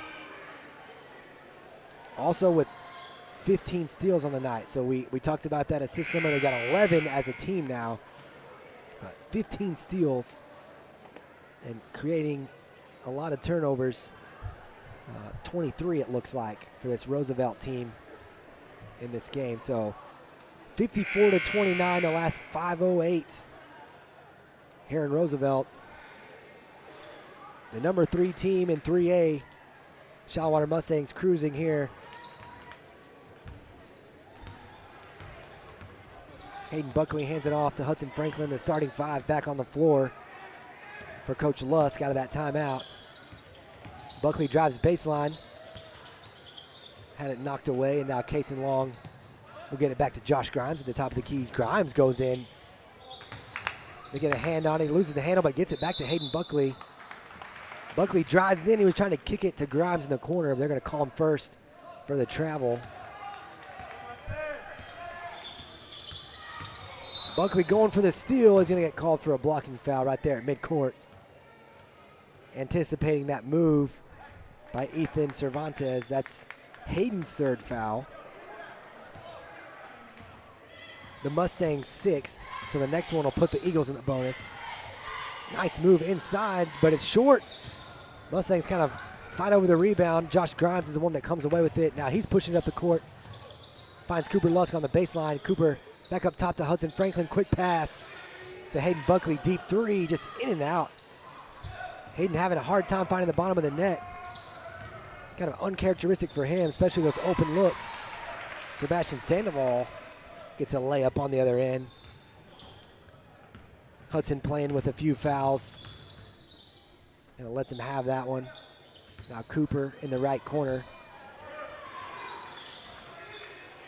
Hayden's gonna let another 3 go. That one a little strong.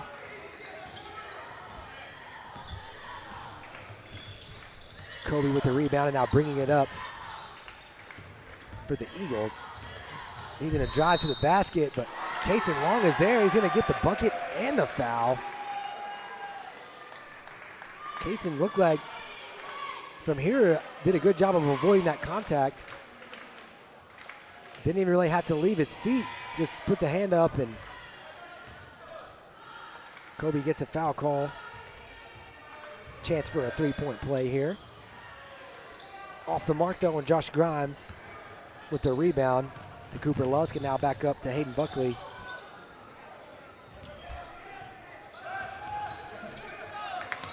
Josh Grimes loses the handle. Nate Casares kind of applying the pressure. But Josh gets it back to Hudson Franklin, and now Hayden Buckley over on the left side. Going to skip it to Cooper Lusk. Open three for him. I don't know how you lose track of Cooper Lusk at the three-point line, but it's short. And Josh Grimes saves it in to the Eagles. Hayden Buckley with another steal in the backcourt. Gets it into Josh Grimes on the baseline. Josh with the reverse layup. Grimes with 4. Another assist from Hayden Buckley.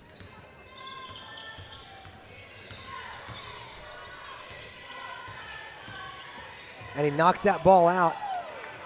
Strips him off the glass to Cooper Lusk, and that's just rubbing it in a little bit, but you don't hustle back. You give him a free shot. And Hayden Buckley and Cooper Lusk are going to have fun with that one. That's highlight reel material for sure. Hayden pops it out from behind. Cooper gets it. They both get down the floor. And off the glass, Josh Grimes, another rebound on the other end. Jay Lusk calls a timeout. He's going to get his starting 5 off the floor. So he just called that timeout for substitution. Let's look at that replay right here. And again, Roosevelt just walking it down the floor. And Hayden Buckley puts it off the glass to Cooper Lusk. That's one that they play around with after practice, I'm sure. And you don't get to do that very often in a game, but it's fun when you do. Little exclamation point there for Hayden, and another assist for Hayden. That's 3 now for Hayden Buckley in this game. Or what? I think maybe it's 5. It might be 5. I think he had 3 earlier. I think he's got 5 now. Yeah, 5 assists for Hayden Buckley. I've got Cooper Lusk with 25 points. It's 58-33. And again, Coach Lusk called a timeout to get some bench players on the floor. Cooper Manning, Brody Rowan, John Cervantes, Bodie Bennett, and Cooper Martin in the game for the Mustangs. Martin to Bodie Bennett. And now John Cervantes at the top of the key. Cooper Manning with the open 3. Lets it go a little off to the right. Brody Rowan, good offensive rebound. He gets stripped. Nice play there defensively by Hunter Garrison. Stripped it out of Brody's hand, but then he stepped on the baseline. And Cooper Martin will inbound it for the Mustangs. Manning at the top of the key. Now to Cervantes. Kick out to Martin. Cooper thought about it. Now he drives baseline, puts it up off the glass. A little off the mark. Good look, though, for the Mustangs. Good drive, just unable to finish. We talked about Cooper Martin's performance in that debut game for him Friday night. 2 for 3 from the field. 4 for 4 from the free throw line. 4 rebounds and 3 steals. Pretty good stat line in limited minutes. Good take right there.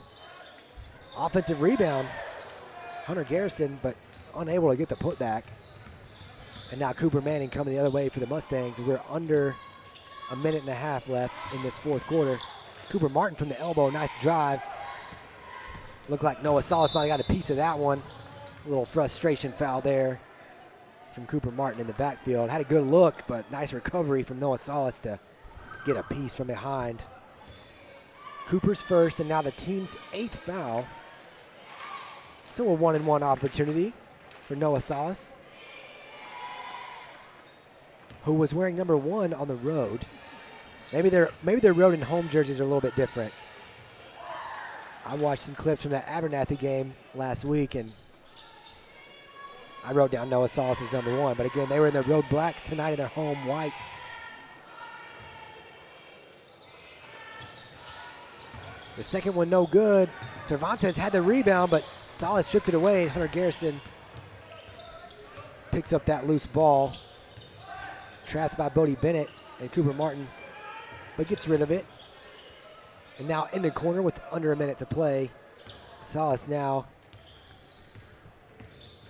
getting a pick from Kenneth Brissett, but again, no luck getting it inside. Nice move inside.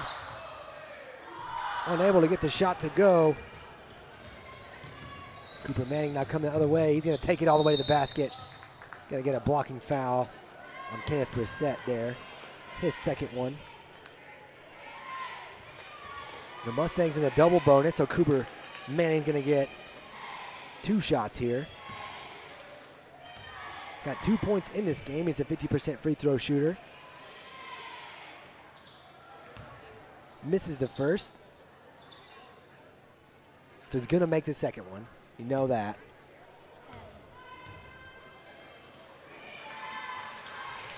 Jinxed him again. He's trying to will that into happening, and he misses both of them. Roosevelt now in the half court. That's Brissett for 3. Hunter Garrison, another offensive rebound, puts it up off the glass. Contested shot. Cooper Martin with a rebound. Gets it out to Bodie Bennett. Just 15 seconds left as they cross midcourt. And it looks like Bodie will be content to just dribble this out here for the Mustangs. So the Mustangs are going to move to 4-0 in district play. Now 19-2 on the year. They sit alone atop the district standings. Roosevelt Eagles fall to 1-3, but it's going to be 58-34 your final. We'll be back with some final thoughts here on the Edward Jones Kyle Motherall postgame show.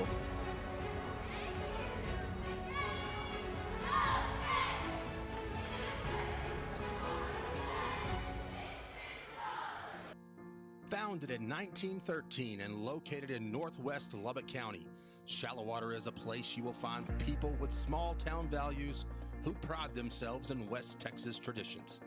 Shallowater is a community you will be proud to call home. Mayor Roy King Potter and the Shallowater City Council encourage you to stop in and say hello. They want to make Shallowater the best it can be. Shallowater, where Texas pride runs deep.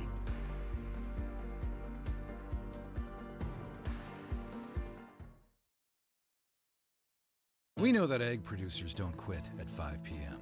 We don't quit until the job's done either.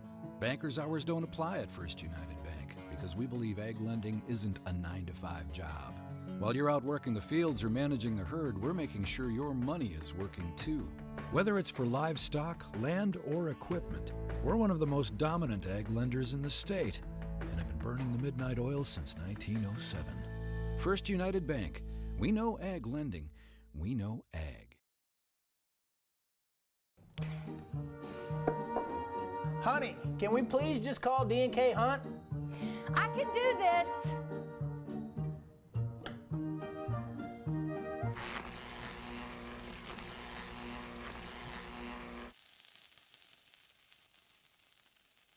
Yeah, I'm calling D&K Hunt Electric.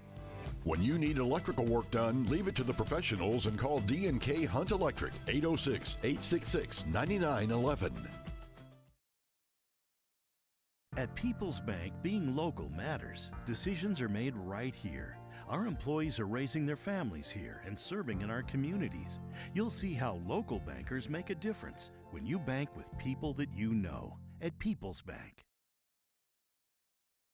Are you ready for a new home? Is it time to update?